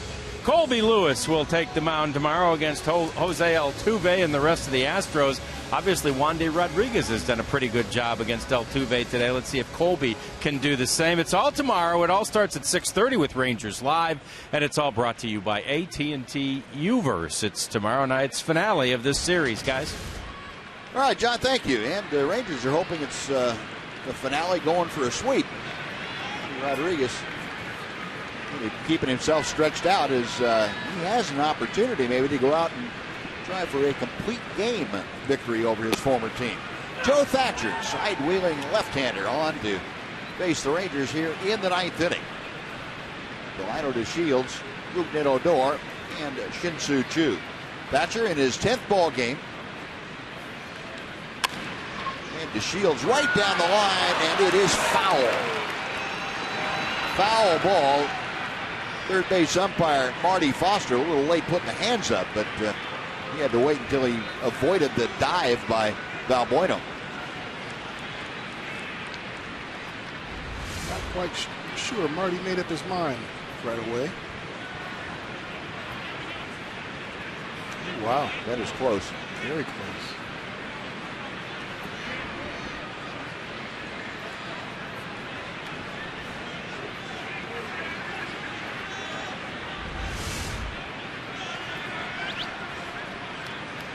And Jeff Bannister talking to home plate umpire Mike Malinsky. Now, you can't challenge a call unless you're challenging fair or foul past the umpire. And that's not the case here. So it has to be in the outfield. It has to be beyond the base umpire to be able to challenge it. And I think that's what Mike Malinsky was explaining to Jeff Bannister. And Jeff might have been asking, hey, well, why don't you guys get together and talk about it? You can do that. And Mike Malinsky said, I don't want to. We're not going to do that right now. We're going to play some baseball right now. Yeah, that's a bad feeling. 0-2 pitch. High and away. You know, as a manager, you're kind of stuck in the middle. You got a 7-1 lead, and you don't want to be going out arguing over every little thing. But that's a fair ball. But you also want your player to get credited for a hit. Delino DeShields swinging through a slurve from Thatcher. That is out number 1. Now Rougned Odor. Thatcher's kind of an interesting guy. He grew up in Indiana. He was unsigned out of high school and pitched 3 years in independent ball and signed as a free agent with the Milwaukee Brewers in 2005. Got to the big leagues a couple of years later with San Diego. He has never had a major league start. Matter of fact, he had one minor league start in about 180 minor league games. So he has traveled a long and very windy road to get to the big leagues. Odor takes the pitch high. It's 2 balls and no strikes. Rougned did 1 for 3 tonight. A single and a couple of strikeouts. Last year, Thatcher split time between the Diamondbacks and the Angels.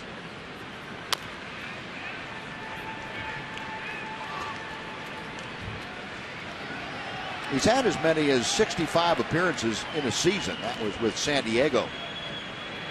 2010 with the Padres, he was 1-0 with a 1.29 ERA. And pretty much a left-handed specialist, a matchup specialist. Only had 35 innings in 65 appearances. He hides the ball extremely well, those left-handers. First of all, he starts closed and then he kicks out behind that left-hander and then holds the ball behind his body out of view for as long as he possibly can.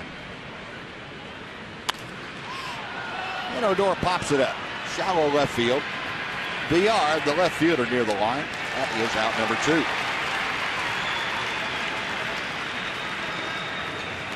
And Shin-Soo Choo will come up for his 5th plate appearance tonight. Well, Chu got this whole thing started tonight, as he did last night, with a leadoff double in the first inning. Tonight, however, the Rangers able to score him. Last night, they left him stranded.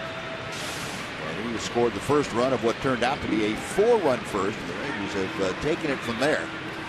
Wandy Rodriguez has more than made that first inning stand up. The Rangers added 3 more as the game has gone on. Chu takes a strike.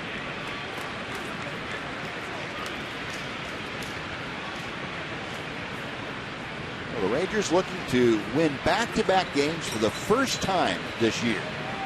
And if they're able to do this, get it done tonight, they will have won their first series of the year. They're the only team left in baseball that had not won back-to-back games. They're the only team left in Major League Baseball that had not won a series in 2015. And they can accomplish both with a win here this evening. Jeff Bannister kind of liking the odds for his team right now. Leading 7-1 here in the 9th inning. And Chu gone on strikes. Thatcher comes in, gets a couple of punch outs, sends the Rangers down in order. Bottom of the 9th coming up. Will it be Wandy Rodriguez? Rangers lead it 7-1.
Fox Sports Southwest is brought to you by Southwest Airlines. Book your low fare now at southwest.com. By AT&T UVerse TV. UVerse has more live TV channels on the go than cable.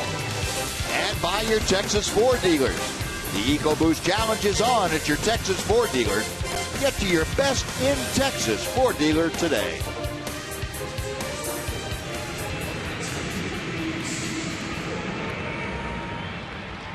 Ranger fans in attendance enjoying this. They can bask in the glow of what they hope will be the first back-to-back wins for the Rangers this year. Also the first series win. Sean Tollison on to ensure that happens. He takes over for Wandy Rodriguez. And he is dealing to Luis Valbuena to start things off. Tollison appearing in his 11th ball game.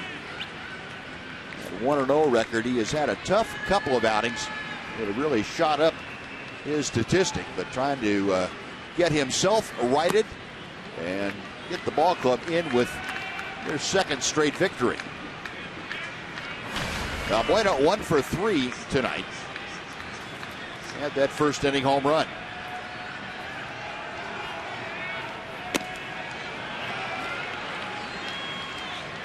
One ball and 2 strikes. John Tollison last worked 4 days ago against Oakland. Gave up 4 runs in just 2/3 of an inning.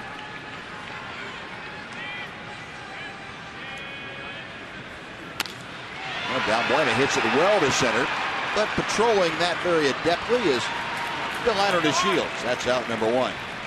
Well, how about the job that Wandy Rodriguez done tonight before Sean Tollison took over? Rodriguez retired the last 19 consecutively that he faced in this ball game. Did not allow a runner after the second inning. 3 hits is all he gave up, 1 run, and 8 strikeouts. Those are some crazy stats right there. The second inning, there was nobody on base. Yeah. That's incredible. Great outing. It's something he needed. The Rangers needed this, obviously. And hopefully he can continue to pitch. And he's not going to go out there and throw like that every time out. But just knowing that he has the capability of doing it. Right. That's a big key. And, you know, he was throwing against a team tonight that you say, well, the Houston Astros in the last couple of years. No, this is not the Houston Astros of the last couple of years. This is a team that was right in the middle of the pack as far as batting average, 8th in the league, but 4th in runs scored, 1st in home runs in all of baseball, and right in the middle of the pack in on-base percentage, too. So it's been a very effective offensive team for A.J. Hinch and company. And sitting at the top of the AL West by 7 games. Exactly. So they're no slouch. Not anymore. 1 ball and 2 strikes is the count to Jonathan Villar. Villar, a switch hitter, up there from the left side against the 26-year-old right-hander from Allen, Texas, and Sean Tolleson. That changeup that has been a devastating pitch for Sean over the last year plus, especially the left-hander. That's that changeup that tails away from the left-hander a little bit. Call strike 3. Villar caught window shopping, and Tolleson now has retired the first 2 here in the 9th inning. Tolly goes with the heater down at the bottom of the zone. That pitch tracker got it nipping that inside part of the plate. Pitcher's pitch, where the pitcher thanks the umpire after the ball game. Thank you very much. I appreciate that. No, 2 away, and here's Evan Gattis. Gattis 0 for 3 tonight. A couple of fly balls to right, a pop up to second. Good fastball on the outside corner. Now, Sean Tolleson looking much more like Sean Tolleson tonight than the last time we saw him. Able to spot up that fastball with pretty good velocity on 93, 94. And the changeup looks like he has back in his arsenal. Yeah, that's the key for Tolly, to be able to throw that fastball and put it where he wants to, whether it's inside or outside, up or down. He's got to be able to command that fastball. 1-1 pitch to Gattis.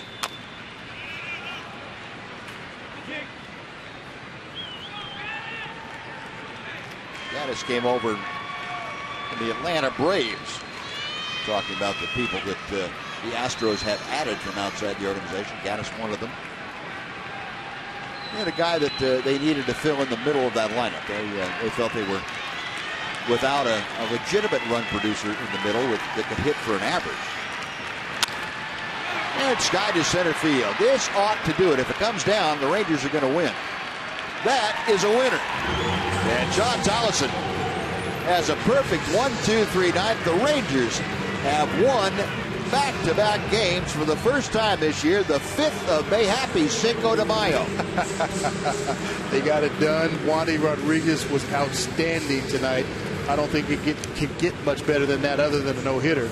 But he did exactly what he needed to do, especially from the second inning on. And he got plenty of run support early. Kyle Blanks went 3 for 3 early with a home run. And, of course, Carlos Peguero, a big 2-run home run in the first. Prince Fielder, a 2-run double to get all the scoring started. Shin-Soo Choo got it off on the right foot with a leadoff 2-bagger. A very clean ball game for the Rangers tonight. That followed up a very good victory last night, a 2-1 nail-biter here in Houston tonight. Rangers started fast and just kept on running. And Prince Fielder and company getting the job done. They've won their first series of the season. And they will try for the sweep here tomorrow night. So 7-1 the final. The Rangers 7 runs on 11 hits. They played errorless ball. The Astros 1 run on just 3 hits. They committed 1 error tonight. Both teams stranding 3 runners this evening. Well, hats off to the Rangers and to Wandy Rodriguez. A great job by Wandy, the veteran left-hander tonight. And he picks up his first victory as an American League starting pitcher. And John Radigan is standing by with his battery mate down there. John? Yeah, no doubt we're with Corpy here. You said it was Corpy Day, but as it turns out, it might have been Wandy Day out there. He was amazing. He was amazing. He spotted up every pitch. He hit every spot. I mean, he used a change, curveball, his fastball, up and down, changed ice levels. So it was amazing. It was a great win for us. Let's sweep this guy tomorrow. Yeah, that would be fun. I know it was fun for you and fun for him to be back here at Minute Maid and playing here. It was amazing. It's a great feeling. And I'm happy to win in front of the Houston fans, you know, to they know what we're all about. It's the first time you guys have won back-to-back games. You've already won the series, so it's your first series win. Knock some things down. Many to come. This is how well we're playing. I mean, this is first month is over. I mean, it's not how you start, it's how you finish, and we're gonna finish strong, and we're gonna keep winning a lot of games. They're chanting Carlos Corporate. Yeah, it's a Corpy Day. Yeah, it's Corpy Day. We appreciate you, Carlos. Good stuff. All right, Buzz, Mac, let's get it back up to you. All right, John, thank you very much. Oh, very happy, Carlos Corpin, and rightfully so. He and Wandy Rodriguez, John Tolleson did a great job here tonight. We'll come back to Minute Maid to wrap things up. 7-1. The Ranger win is the final. Back after this.